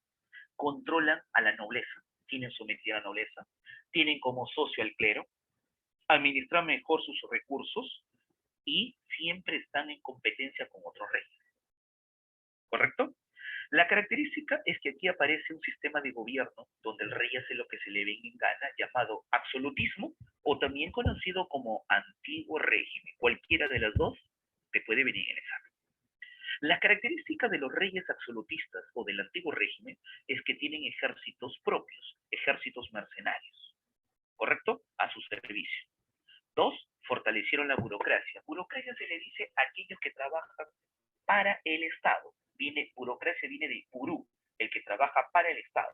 Son las personas que pueden ser, por ejemplo, la secretaria, el gerente, el alcalde, el jefe militar. Ellos son los burócratas, los que están al servicio del rey. ¿Listo? Ayudan al cobro de impuestos también. Tercero, vamos a tener que centralizan el poder. El rey ya no le gusta que los nobles, no sé, condes, duques, marqueses, tengan poder. Todos tienen que estar sometidos bajo el poder del rey. El rey es la máxima autoridad. Y la iglesia te dice, ahí está acostado, y está la iglesia que te dice, el rey ha sido elegido por Dios. Hay casos inclusive que los reyes han sido nombrados santos por una iglesia corrupta. Así que pasamos de un dominante a otro dominante. Nada más. Y la clásica era que los reyes querían demostrar sus gustos y sus poderes, y por eso que construyeron enormes lugares, enormes palacios como Versalles, la Plaza San Marco de Italia, entre otras. Aquí competieron entre reyes, papas, autoridades, entre ellos. Los nobles pasaron a un segundo lugar bajo el poder de la monarquía. Profe, ¿y cuáles han sido las monarquías autoritarias o absolutistas más poderosas que han dominado la edad moderna entre los siglos XVI, XVII y XVIII? Bueno, ¿la reconoces? España. Portugal. Francia. E Inglaterra. Correcto. Correcto. Y también aparece el Estado ruso. Por si acaso, si muchos se preguntan cómo se inició Rusia, yo te voy a decir, aquí Rusia ya se convierte en una potencia, se convierte en una potencia con los zares, que es su autoridad, ¿no? King es Inglaterra, de France, ¿no? Vendría a ser del rey, ¿no? ¿Ya? España, el rey, etcétera. Pero, para que sepas, Rusia recién aparece con los vikingos. ¿Te acuerdas que en la clase anterior te comenté que los vikingos eran los invasores? Pues los vikingos, noruegos, daneses, ¿no? Daneses, suecos, van a invadir y van a colonizar las tierras frías del norte de Europa y también de parte de Asia. Entonces una población sueca va a divorciarse de Suecia, va a divorciarse de Escandinavia y va a vivir en este lugar. Y así se forman entre 1100 y 1200 los primeros asentamientos. Se olvidaron de sus costumbres escandinavas mencionaba y se acostumbraron al lugar. Se mezclaron con los pequeños pueblos nativos cercanos y desde ahí pasaron a llamarse rusos, que significa el fin del mundo, el mundo frío. Desde ese momento se acostumbraron. Para el año de 1600, Rusia, sobre todo la Rusia que tiene salida al continente europeo, Europa Oriental, ¿correcto?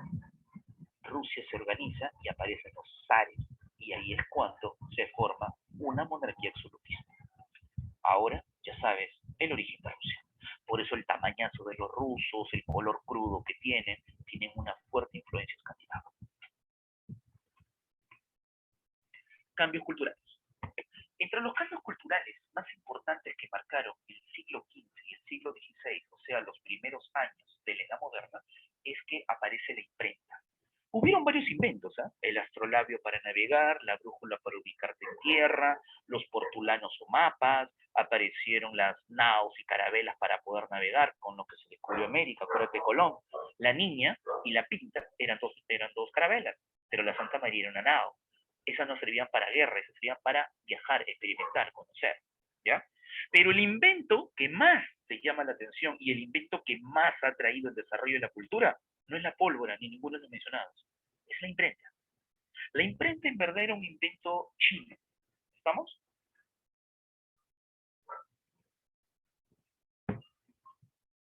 La imprenta era un invento chino. Era un invento chino, pero fue perfeccionada por Johann Gutenberg de Alemania. Y Johann Gutenberg creó la imprenta actual. Así que la imprenta que conocemos tiene 90% chino y un gran momento de inspiración de Gutenberg. Esa imprenta difundió los pensamientos, ¿no?, científicos, literarios, filosóficos, revalorizó el conocimiento griego-romano, recuerda que volvió todos los conocimientos gracias a la caída de Constantinopla, y la imprenta difundió la cultura. Gracias a eso aparece el humanismo. El humanismo es una corriente filosófica, literaria, intelectual del siglo XV, que valora la razón y el espíritu crítico. ¿Correcto? Todo lo que tenga razón y la crítica lo demuestre, existe. No me venga de que llueve porque Dios llora. No. ¿Por qué llueve? Investiguemos. ¿De dónde venimos? ¿Cuál es nuestro origen? La filosofía fue nuevamente planteada. Pero ojo, la filosofía científica, no la filosofía de la Edad Media llamada escolástica, una filosofía que todo se basaba en cánones religiosos y que todo se basaba en dogmas. No, una filosofía científica, una filosofía donde nos hacemos las preguntas como el cómo, el cuándo, el dónde y el porqué de las cosas. Y el humanismo ahí aparece. El humanismo surge en el país llamado Italia, ¿correcto? Se recupera la cultura clásica. Pregunta para ustedes. ¿Por qué se recupera la cultura clásica? ¿Por qué se vuelve a valorar el conocimiento griego y el conocimiento romano, el conocimiento persa? ¿Por qué volvimos a estudiar a los grandes de la ciencia, de la filosofía y de la matemática en este periodo? Porque apareció en Italia, pues, profe. ¿Pero por qué? Porque Italia recibió toda esa rica cultura que vino tras la caída de Constantinopla. Y ahí regresan los conocimientos griegos, romanos, bizantinos, leyes, derecho. Así es. Por eso que se vuelve a revalorar a las culturas clásicas griego-romanas, ¿no? Nos volvemos antropocentrismo más que teocentrismo. Ojo, mucho cuidado. Antropocentrista es aquel que cree que el hombre puede estudiar, cambiar y analizar las cosas. ¿Correcto? Esto no significa ser demoníaco. Aquí el antropocentrismo, que es la ciencia, derrota al teocentrismo. El teocentrismo es aquello que no te permite pensar y decir, todos son dogmas. La Tierra es plana, punto. El Sol gira alrededor de la Tierra. ¿Y por qué? Porque Dios creó la Tierra, entonces todo depende de la Tierra. Entonces, o sea, esos son dogmas, no tienen base científica. Ya, en la Edad Moderna y por el humanismo, ya se rompe el teocentrismo. Y el antropocentrismo es la base. Por eso que la base del humanismo es el antropocentrismo. Se vuelven a utilizar lenguas vernáculas como por ejemplo el latín, el griego, el sánscrito, entre otras. ¿Sí? Hay optimismo por la investigación y la creatividad, la ingeniería, los grandes inventos del siglo XV.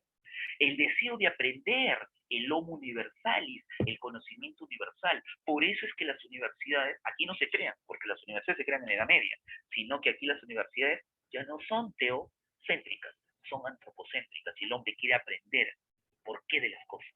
Y aquí aparecen sabios más adelante como Galileo Galilei, que demostró la forma esferoidal de la Tierra, como Copérnico, como Vesalio. Más adelante aparecerá Isaac Newton, aparecerá también las figuras de Johannes Kepler, entre otros. El homo universal. Por eso que un universitario, un joven universitario, necesita tener un comportamiento y sobre todo un conocimiento amplio, un conocimiento universal. También aparece el espíritu crítico, recurre a la razón, la investigación, la experimentación, y su base es el antropocentrismo. El hombre es el centro de todas las cosas. La investigación se basa ya en el hombre, en cosas reales y científicas. Entre las ciencias más importantes, por ejemplo, aparece Copérnico, con el desarrollo y la investigación de la geología y astronomía. Vesalio, con el estudio anatómico del sistema sanguíneo y también del sistema muscular. Por eso que Vesalio es uno de los más importantes padres de la medicina de la Edad Moderna. Y todo eso gracias ¿a quién? Al difusor de conocimientos. La imprenta y las universidades. Si te preguntan las universidades cuándo aparecieron, profesor, te lo resumo rápido. Las universidades aparecieron entre el año 1000, del año 1000 a 1400 aparecieron las primeras 15 universidades en el mundo. La número 1 apareció bajo el poder de la Iglesia Católica, Edad Media, Bologna. La número 2 fue París. La número 3 es Oxford. La número 4, Inglaterra. La número 4 es Cambridge, Inglaterra. La número 5, Zaragoza, España. Y así siguieron apareciendo más. Pero en la Edad Media eran teocéntricas y bajo el poder de la Iglesia. En la Edad Moderna la cosa cambia. Siguen bajo el poder de la Iglesia, pero ya no son teocéntricos, son antropocéntricos. Por eso que en la Edad Moderna muchos sacerdotes, pero sacerdotes catedráticos, científicos, fueron llevados y quemados en la hoguera solamente por su amor a la ciencia. ¿Sí? Un ejemplo es Galileo Galilei. Él dijo de que la Tierra no es el centro de todo, sino que es el Sol y que nosotros giramos alrededor de ella. Al decir una idea científica, pero diferente a la Iglesia, fue llevado y torturado en la Santa Inquisición. Le preguntaron si se arrepentía y ante tanto golpe dijo que sí y que se iba a pedirle disculpas al Papa. Cuando el Papa vino todo pedante, le dijo: ¿quieres hablar algo conmigo? Dímelo, Galileo. ¿Qué quieres? Santo Padre, acérquese. El Papa se acerca, lo humilla y le dice. Él tenía que decir, ¿sabes qué? Sí, la Tierra es plana, discúlpame, no, la Tierra es todo. No pudo, porque era un científico, porque sabía que tenía la verdad de sus manos. Lo miró y le dijo: il muove la Terra, il muove la Terra, y la Tierra se mueve. Uy, ¿para qué dijo eso? Siguieron con la tortura. Pobre Galileo Galilei. ¿Cuáles son los representantes del humanismo más importantes? Bueno, recuerdo lo que en Italia es la cuna del humanismo, que es la Edad Moderna, y ahí aparece pues en Italia las figuras, por ejemplo, de Dante Alighieri, Juan Giovanni Boccaccio con la obra El Decamerón, Dante Alighieri con la Divina Comedia, pero el padre es Francisco Petrarca. Francisco Petrarca vendría a ser nada menos que el padre con su obra El Triunfo, porque es el primer gran humanista. Si te preguntan quién es el padre del humanismo, Petrarca. ¿Correcto? Excelente. Luego aparece personajes exactamente como quién. A ver. ¿Ya?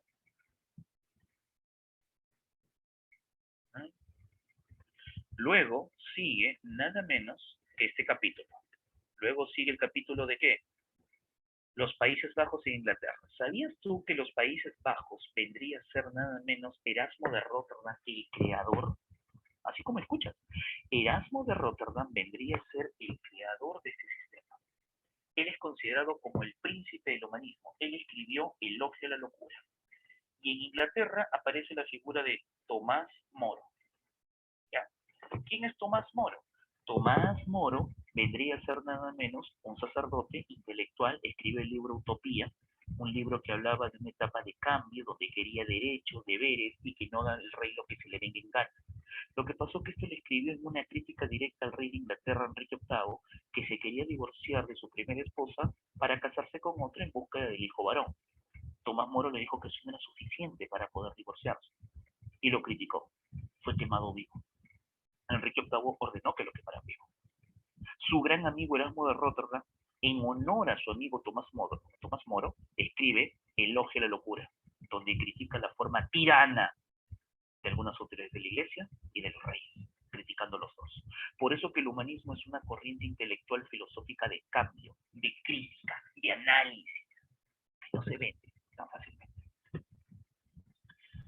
Otro importante humanista es Nicolás de Maquiavelo, el padre de la política moderna, el que escribió su obra El Príncipe, donde su frase es el fin justifica los medios. Una frase que en verdad no debe de existir, pero el fin justifica los medios se trata de decir que es la manera más común de que el rey debe de gobernar, debe tener sus anchas, debe hacer lo que quiera y no debe de pedirle permiso a nadie. Debe ser una persona autoritaria a su servicio. Ahí lo tienes. Aquí tienes un ejemplo de lo que es burguesía, la edad moderna, Gutenberg, qué es el humanismo, el antropocentrismo, los grandes inventos de la edad moderna, todo. Un micro resumen de la edad moderna.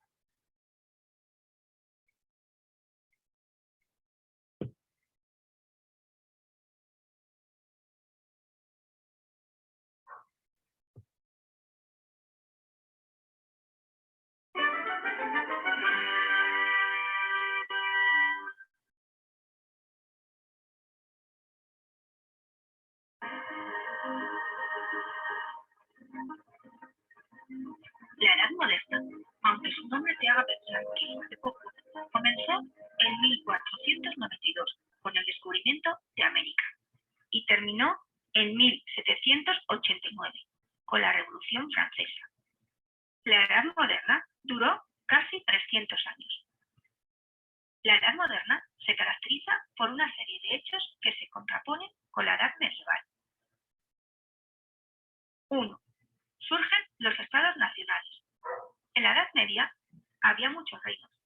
Ahora esos reinos se unifican, formando un estado nacional. 2. Monarquías absolutistas. El rey ostenta todos los poderes, gobierna, imparte justicia, crea leyes. La nobleza pierde el poder que tenía en la Edad Media. 3. La burguesía aumentó su influencia gracias al auge del comercio. El comercio es el motor de la economía, en vez de la agricultura como en la Edad Media. 4. Se rompió la unidad del cristianismo. Este se dividió en católicos y protestantes. Los protestantes cuestionaban la autoridad del Papa y pedían cambios en la Iglesia. 5. Es la época de los viajes a otros continentes, América, África, Asia, y de las exploraciones geográficas. Y la última característica, el renacimiento de la ciencia, la cultura y el arte. Gracias a la invención de la imprenta, la cultura deja de estar en los monasterios, como sucedía en la Edad Media. Con la imprenta, el conocimiento consiguió llegar a las clases bajas, lo que favoreció la alfabetización. En el Renacimiento, Dios deja de estar en el centro del universo. Ahora es el hombre el centro de todo. Es la época de grandes artistas italianos, como Da Vinci, Miguel Ángel, Rafael, de grandes matemáticos y astrónomos como Galileo Galilei. La Edad Moderna es la época de la razón, la comunicación y el progreso de la sociedad, en contraposición con el periodo anterior, la Edad Media. En resumen, la Edad Moderna se caracteriza por la aparición de los estados nacionales, el absolutismo, el rey ostenta todo el poder, la influencia de la burguesía, debido al auge del comercio, ruptura de la unidad del cristianismo, viajes a otros continentes y exploraciones geográficas, y el renacimiento de la ciencia, la cultura y el arte. ¿Quieres saber cómo fue la Edad Moderna en España? No te pierdas los siguientes vídeos.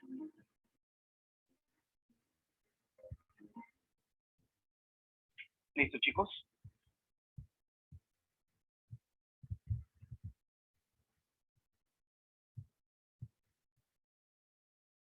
Muy bien. ¿Listo? Esto marcó el humanismo. Ahora, el capítulo que sigue a continuación se hace llamar el Renacimiento. ¿Qué vendría a ser el Renacimiento? El Renacimiento es otra corriente. Si el humanismo es una corriente filosófica y literaria que plantea un cambio, el Renacimiento también quiere un cambio, pero es una corriente artística.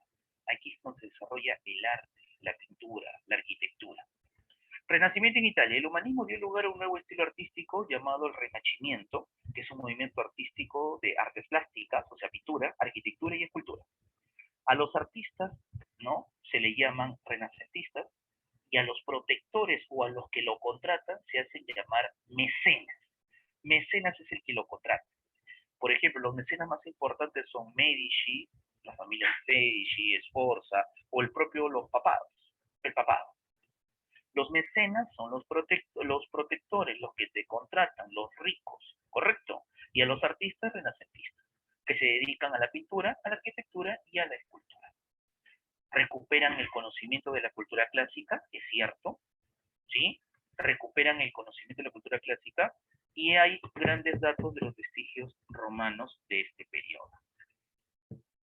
¿Ya? Entre los principales hechos tenemos que el Renacimiento se caracteriza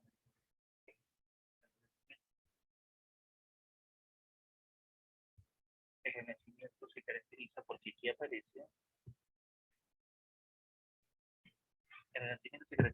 aquí aparece el 300, 400, 500 y Mañarí.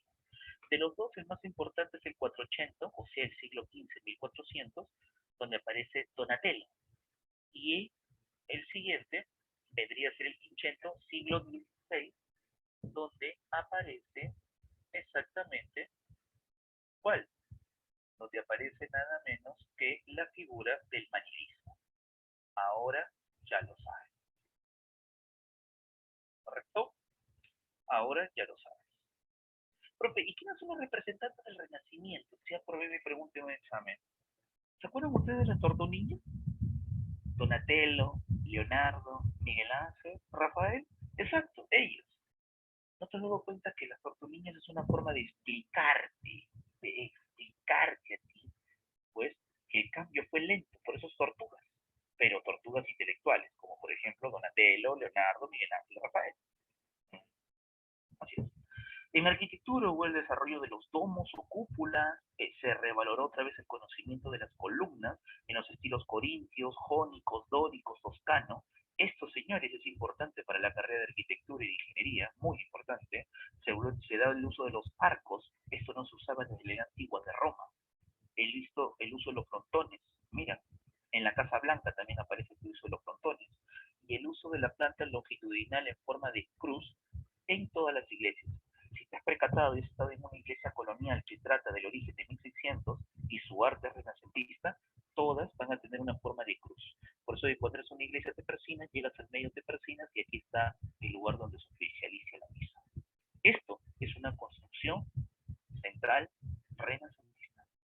¿Se podría decir que nuestra primera catedral era renacentista? Sí. Con el paso de las remodelaciones, tiene arte barroco, churrigueresco, entre otros. Aparece la escultura, la pintura, la figura de lo que es la figura de David de Miguel Ángel, una importante obra, ¿no? El equilibrio de proporción en los dibujos, tipos típicos de la revalorización del conocimiento griego y romano. Pero esta influencia no se quedó solo en Italia, esta influencia llegó a otros lugares. Llegó, por ejemplo, a la parte de Europa, por ejemplo, Holanda, Alemania y Francia. ¿Ah? Bellísimas obras de arquitectura, como el castillo de Schönau, la pintura alemana de Durero, y las obras, ¿no?, como el Bosco, en lo que vendría a ser Holanda y Bélgica. Esto que está aquí es una obra importante de Rafael Sanzio, la Escuela de Atenas, donde revalora el conocimiento griego y de los principales sabios de la Edad Antigua. Él está aquí. Se autorretrató, en este caso. Un resumen para que tú lo repases. Y aquí algunos datos que te los dejo. ¿El verdadero rostro de Jesús es este? No, él fue un modelo. ¿Sabías que en la Santa Cena aparece la figura de Platón? ¿Y sabías que Leonardo se autorretrató? Leonardo da Vinci, en su obra se autorretrata. Hay muchos datos acá, les dejo esta lectura para que cuando tenga tiempo lo analicen. Los grandes inventos de Leonardo da Vinci. ¿Sabías que Leonardo da Vinci era un hombre adelantado a su época? Un genio, 18 carreras antes de fallecer. Inventor, ingeniero, médico, arquitecto, historiador, biólogo. Practicó la primera disectomía de cadáveres, creador de lo que es la moto, la bicicleta, el traje de astronauta y el traje submarino, helicóptero, avión, cañones, armas. ¡Wow! ¿Qué no hizo este señor? Ahí lo tienes tú. Por ejemplo, si quieres saber cuáles son los inventos de Da Vinci, te dejo este de que está aquí. El segundo, de Academia Play. Excelente. Muy bueno. Muy bueno. 0004. Ahí lo tienes. Eso lo puedes ver. Excelente, muchachos. La Capilla Sixtina, una verdadera obra de arte. ¿Quiénes son los artistas? ¿Qué es el Renacimiento? 2 documentales de la cadena alemana DW. Buenazos. Una exquisitez, muchachos. Así que sí los invito. Ahorita les pondría, pero el tiempo es nuestro enemigo, cuáles son los inventos de Leonardo da Vinci, por si acaso. A esa gente que quiere ingeniería, carreras lejanas, ¿no? Perdón, cercanas, ya lo saben. Y ya vamos a acabar y vamos a llegar a la reforma religiosa. ¿Saben que en 1500, siglo XVI, apareció un hecho importante en Europa? Se llama la reforma religiosa. Un sacerdote, como estamos viendo en la imagen, se atrevió a retar no solo al Papa, sino al Papa y al emperador de Alemania, a Carlos V. No quería la destrucción de la iglesia. Él lo que quería era la reforma de la iglesia, una reestructuración de la iglesia. Eso era lo que deseaba. Así que por tal motivo aquí aparece Martín Lutero. La reforma religiosa. ¿Qué es la reforma? En el siglo XVI hubo una reforma, una crítica contra la Iglesia Católica. No querían destruirla, querían cambiarla porque había mucho desprestigio del clero y había mucha corrupción del clero. ¿Estamos? Había mucha corrupción del clero, demasiado. Entre las causas tenemos la causa económica, la ambición de los reyes y los nobles por adueñarse de la riqueza de la iglesia, eso es cierto, esto fue un motivo importante, ¿ok? La ambición de los reyes que querían quitarle a la iglesia todo su poder. En aspecto político, los reyes querían reafirmar su poder frente al Papa, y en aspecto religioso, el problema no eran los reyes, el problema eran los papados, las altas autoridades de la iglesia, que se habían acostumbrado a hacer lo que querían en toda la Edad Media, ¿ya? Sumado en la Edad Moderna, querían seguir siéndolo. Pero lo que no sabían que esta vez todo el pueblo tenía acceso a la cultura. Y cuando un pueblo tiene acceso a la cultura, no lo vas a dominar tan fácil. Había mucha corrupción y abuso del clero. Claro que sí. Una corrupción imperante. Abusos, desórdenes, caos, dogmas de la iglesia que no permitían investigar. Y lo más importante, indulgencias y ceremonías. ¿Qué es indulgencia? ¿Qué te parece si yo te vendo el perdón? Soy un miembro de la iglesia, soy un arzobispo, soy un obispo, soy el papa, y te vendo el perdón. Tú has podido ser el mayor criminal en tu vida, pero a último momento, pues bueno, me pagas y te elimino todos tus pecados. Inclusive te vendo el cielo por metro cuadrado, para que te estés al costado de Dios. ¿Aceptas la ganga? Que te parezca risible. Estos documentos existieron, se llamaron en los indultex o indulgencias. Si eso te parece demasiado, espérate a saber la simonía. La simonía vendría a ser el acto en el cual te vendo un cargo eclesiástico, un cargo de la iglesia, obispo, arzobispo, lo que tú quieras, tenías que invertir. Claro está que si tú inviertes es porque quieres ganar. Después saca tu cuenta quiénes eran las autoridades de la iglesia. Depravados, enfermos, miserables, misógenos, lo peor de lo peor. Así la iglesia creció. Profesor, ¿y dónde fue a parar ese dinero? A la construcción del Vaticano. Tenía que ser grande, poderosa, más grande que la de Santa Sofía, más grande que la de Bélgica, más grande que la de Europa. Pues así se construyó, con la venta de bibliotecas y testimonios. Han habido 3 reformas religiosas en el siglo XVI, o sea, en 1500. La luterana alemana, la calvinista entre Francia y Suiza, y la anglicana en Inglaterra.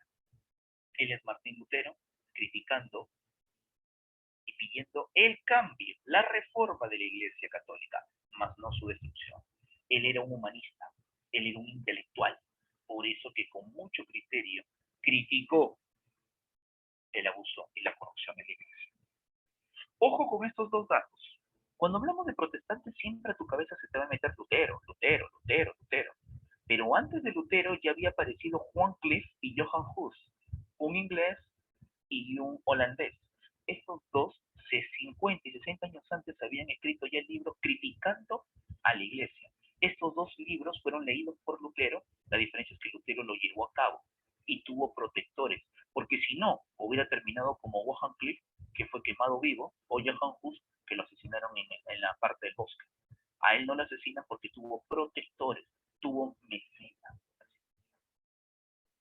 Hablaremos del primero, Martín Lutero. Hasta hay una película que se llama Lutero. Ahí está. ¿Sí? Esta película está basada, 95% en los hechos reales. ¿Sí? Te explica por qué Martín Lutero se va a levantar y va a traer, en este caso, consecuencias. La reforma luterana apareció en Alemania. ¿Ya? Fue iniciada en Alemania por Martín Lutero, criticó y escribió las 95 tesis en el castillo de Wittenberg. En el castillo hay una iglesia, la iglesia se llama Wittenberg. Escribió y clavó las 95 puntos de vista donde criticaba cómo la iglesia estaba llevando malas cosas. Y él no pedía la destrucción, él pedía un cambio, él pedía una reforma, ¿correcto? Denunció la venta de indulgencia. ¿Cómo es posible que se vendiera el perdón? El perdón no se vende, el perdón se adquiere y no con buenas obras, sino cambiando tu comportamiento. Por eso que Lutero presentó los siguientes principios en sus 95 tesis. Número 1, la salvación es por la fe y no por las buenas obras. ¿Qué opina? ¿Tiene razón o no? La libre interpretación de la Biblia. La Biblia se debe de leer por cada uno, la imprensa debe de difundir la cultura. No solamente el sacerdote debe de hacerlo. Y se debe de dar la misa en idioma nacional. 2, la reducción de los sacramentos a bautismo, confirmación y Eucaristía. La eliminación del culto a vírgenes y a santos porque no son imágenes reales, es creación del hombre, pero no son reales. La misa se debe realizar en el idioma nacional y no en el idioma impuesto por los externos. Lutero, al presentar estas 95 tesis, ¿tú crees que la iglesia se haya aceptado? La iglesia lo persiguió, la iglesia puso precio a su cabeza, la iglesia hizo que le trajeran un juicio, inclusive la iglesia motivó a que el denominado emperador de Alemania, Carlos V, ¿ya? dejara su reino en España, viajara a Alemania a poner orden, entre comillas, y de paso a eliminar a Lutero. Es un grave dolor de cabeza. 1, porque está diciendo la verdad. 2, porque es un intelectual. Y 3, va a tener seguidores, así que hay que eliminarlo. Trataron de matarlo. Pero un príncipe alemán, porque hay 7 principados alemanes en aquel tiempo, un príncipe alemán, el duque de Sajonia, lo va a secuestrar y lo va a poner a buen recaudo. Gracias a eso, Martín Lutero pudo transcribir y cambiar del idioma latín al idioma nacional, al idioma alemán, la Biblia, y se produjo lamentablemente una guerra religiosa. En Alemania se produjo una guerra religiosa entre católicos y protestantes. Desde ese momento pasaron a llamarse protestantes, porque protestan contra la iglesia. Ese es el origen del nombre, ¿correcto? La iglesia. Esta guerra terminaría nada menos que con la victoria de los protestantes, ¿ya? Con la victoria de los protestantes, y hasta el día de hoy Alemania es protestante, ¿correcto? Y como puedes ver, no se ha ido al infierno, no arde en el infierno, y nada por el estilo. Ahí te dan sus características. Y aquí te dejo una gran información, ¿ya? Una gran información de todo lo que es el protestantismo. Mientras que eso pasaba en Alemania, ¿tuvo seguidores? Sí, tuvo seguidores. En Suiza y en Francia apareció Calvino. Juan Calvino, por ejemplo. Juan Calvino apareció en Suiza y en Francia. Él tomó de las 95 tesis casi el 100% de la influencia de Lutero y solo le agrega la teoría de la predestinación. ¿Qué es la teoría de la predestinación? En cualquier momento vamos a fallecer. Dios ya sabe nuestro destino. Entonces lo único que nos puede salvar es tener una vida digna, saber y leer la Biblia y ser una persona ejemplar. Eso es lo que dice Calvino. Promueve el desarrollo, promueve el trabajo y evita que el Estado se meta en las decisiones. Lo que pasa es que Juan Calvino tenía cierta influencia comercial y económica. ¿Correcto? Este Calvino se va a desarrollar entre Francia e Inglaterra y le llaman calvinismo. Este es su principal aporte, la teoría de la predestinación. Cuando el calvinismo llega a Escocia se llama Iglesia Presbiteriana, y cuando llega a las 13 colonias o hoy Estados Unidos se llama puritanos. ¿Sabías que Calvino era muy radical? Sí. ¿Sabías que Calvino era muy radical? Él tomaba que los bailes, el juego, el teatro, deportes como el patín, comer golosinas y dar críticas al gobierno era pecado y tenías que ser quemado vivo. Rápido, ¿no? Este era un tipo pues radical. Era muy radical a comparación de la figura de Lutero. Y no es el único. No es el único. El que sigue a continuación vendría a ser el anglicanismo. ¿Qué dice el anglicanismo, no? El anglicanismo vendría a ser la última parte, ¿ya? El anglicanismo vendría a ser la última parte. Estamos hablando nada menos que de ¿quién? Estamos hablando nada menos que de Inglaterra. Enrique VIII era el rey de Inglaterra. No dio esta reforma porque le importara el cambio, porque era un sacerdote, porque veía malas cosas de la iglesia. No. Él, Enrique VIII, lo que quería era nada menos que destruir el poder de la Iglesia Católica que tenían en su país y quería quedarse con todos los bienes de la Iglesia Católica. ¿Correcto? Entonces él buscó un pretexto para romper con la Iglesia Católica. ¿Cuál fue su pretexto, profe? Fácil. Él estaba casado con su primera esposa, Catalina de Aragón, con el cual tenía una hija. ¿Correcto? En el cual tenía una hija. Él es Enrique VIII. ¿Ya? Entonces Enrique VIII tuvo una hija que se llamó María. Pero él quería el varón, porque recuerda que en la sociedad europea la mujer no puede heredar, sino tiene que ser el hijo varón. Y él tenía una hija, entonces dijo, no, yo quiero el varón. Ya, ¿sabes qué? Quiero divorciarme de mi esposo. Le pidió al sacerdote Tomás Moro no lo hizo, lo quemó vivo. Luego de ello rompió con la Iglesia Católica y firmó el Acta de Supremacía, documento con el cual se convierte en la máxima autoridad de la Iglesia para su país. O sea, rey y a la vez algo así como el Papa. Tuvo muchos problemas, cierto. Tuvo la rivalidad del Vaticano, cierto. Hasta inclusive España se unió con el Vaticano para declarar la guerra, cierto. Pero Enrique VIII no dio marcha atrás, se divorció de su esposa y se casó 7 veces hasta encontrar al hijo varón.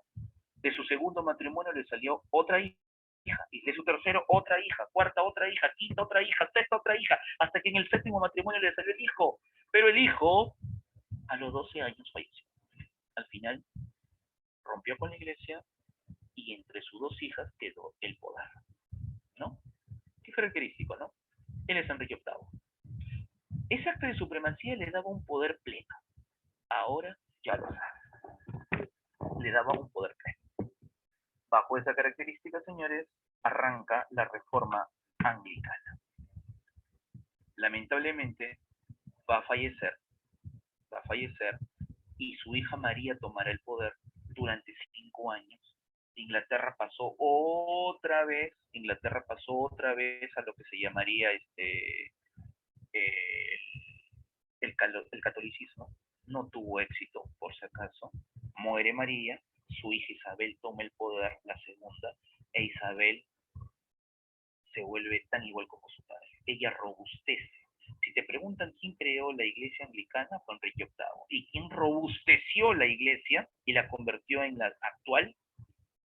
La reina Isabel. Ahora ya lo sabes. ¿Listo? Y para acabar. ¿Listo? Ahora para acabar. Yo me pregunto, ¿la iglesia católica tú crees que se habrá quedado tranquila con estas reformas, perdiendo los territorios de Inglaterra, Francia, Suiza, Alemania y perdiendo las colonias como Austria, Bélgica, Holanda y casi el 40% de Europa? No se va a quedar tranquila, lógico que no. Por eso que esa consecuencia se hace llamar, ¿qué cosa? Consecuencia se hace llamar nada menos que la contrarreforma. Y con ese capítulo terminamos la nivelación del día de hoy. Es un tema importante, por si acaso vienen los exámenes de admisión, es fijo. Aquí te dejo un repaso de la corriente luterana, calvinista, Anglicana, Lutero Alemania, Calvino Francia y Enrique VIII Inglaterra. Chicos, para acabar, la Iglesia Católica, al ver que estaba perdiendo tanto poder, al ver que estaba perdiendo tanto dinero, tantas ofrendas, tantos beneficios, ¿crees que la Iglesia Católica dejará? No, la Iglesia Católica tiene que presentar su crítica. Es por eso que la Iglesia Católica creará que, si ustedes se hacen llamar la Reforma Protestante, Lutero, Calvino y Enrique VIII, pues yo soy la contrarreforma. Yo le voy a dar la contra a ustedes. ¿Y qué hizo la Iglesia? Unió a los más importantes sabios y eruditos católicos, sacerdotes, catedráticos de las mejores universidades, para contrarrestar y medir el crecimiento del protestantismo. Hay que frenar. Si ahorita no frenamos en 1550 el avance del protestantismo, para 1600 ya no somos iglesia. Ya no lo somos. Hay que poner un punto ya, un punto básico ahorita. Y es por eso que eso se hace llamar, ¿la qué? La contrarreforma. La contrarreforma es nada menos que el capítulo final. Es la reacción. Es la Iglesia Católica que se enfrenta, nada menos que a los protestantes. Miren, se reunieron todos los más altos mandos de la Iglesia. Observen, el Papa, arzobispos y obispos de todas las principales ciudades. Su intención, hay que frenar el avance, como sea, hay que hacerlo. ¿Qué es la contrarreforma? Es un movimiento religioso que auspició la Iglesia Católica como reacción a la Reforma Protestante. Esta reunión se llamó el Concilio de Trento. Una reunión muy importante que marca exactamente un antes y un después. Ese Concilio de Trento reúne y dice hay que frenar el avance como sea posible. No importa cómo ni cuándo, ni qué nos cueste. El Concilio de Trento fue iniciado por el Papa Paulo III, un hombre muy amante de lo que vendría a ser las costumbres religiosas, de la autoridad papal. No iba a quedar en su nombre manchado que la iglesia se destruyó bajo su periodo. Por eso que en el Concilio de Trento dio las siguientes leyes. Las personas se salvan por la fe y por las buenas obras. O sea, seguía diciendo que pagando te salvas. La fuente de fe es la Biblia, pero solo puede ser interpretada por los sacerdotes miembros de la Iglesia Católica Apostólica Romana. Se rectifican los 7 sacramentos. Otra vez. En la comunión se estableció como punto de fe la creencia de la transubstanciación del cuerpo y sangre de Cristo, lo que se da en una misa católica. Se retoma el culto a vírgenes y a santos como fuente de su evangelización. Se crea el índex o índice, una lista de libros prohibidos por la Iglesia, que todos esos libros deben ser quemados, principalmente aquellos libros que hablaban de ilustración, aquellos libros que hablaban de humanismo, de Giovanni Boccaccio, de Erasmo de Rotterdam, entre otros. Y se establece, para aquellos que no hagan caso a la Iglesia, la Santa Inquisición. Supuestamente la Santa Inquisición era contra herejes y enemigos de la Iglesia Católica, pero a veces eran porque simplemente no pensaban igual que el Papa, y así podían ser asesinados de una manera terrible. Esto que estás viendo acá es el Concilio de Trento, él es el Papa, y estas fueron las medidas en contra del crecimiento para frenar el avance de los protestantes. Ya perdieron 3 naciones, ya perdieron más de 18 países, no pueden perder más. Así es. Esa vendría a ser la denominada contrarreforma. También aparece la Santa Inquisición, si te pregunto, fue creada por el Papa Gregorio IX, y lo que buscaba era corregir a los pecadores. Te ponían un beato blanco, el símbolo del demonio, una cruz invertida, para que todos sepan que no eres un buen católico, por eso significa que estás fallado. La X desde aquí significa malo, porque en la edad moderna explicaba una forma que tu fe estaba invertida. Te ponían un sombrero largo, lo que hoy día ponen en la hora loca era un símbolo de burla, miren, obsérvenlo, y así era transportado. Esto que estás viendo aquí es la pirámide de Judas, que es la pirámide, uno de los castigos más terribles del hombre, que lo iban bajando hasta que ingresaba esta pirámide a la parte rectal y lo pues dañaba a la persona. Y esos castigos son pocos, ¿no? Su símbolo de la Santa Inquisición o Tribunal del Santo Oficio, aquí te amarraban y te quemaban los pies hasta que no pudieras soportar más, el potro que te iban estirando hasta romperte los ligamentos, ¿no? Ahí lo tienes en una forma más amplia.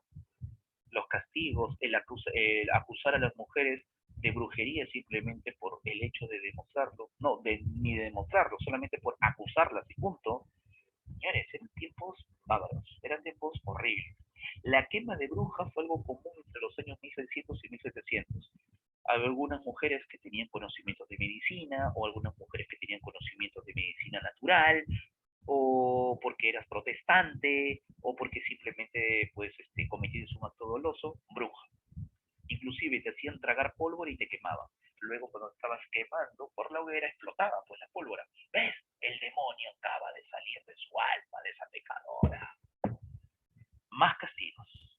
Señores, ese castigo también era terrible. Te daban de tomar tanta agua, y después de eso, pues, el orinar era la experiencia más desagradable. La pera anal y bucal, una de las cosas, castigos más horribles. El sarcófago. Este castigo le hacían contra las personas que eran, en este caso, homosexuales, ¿no? Los partían en dos. El potro.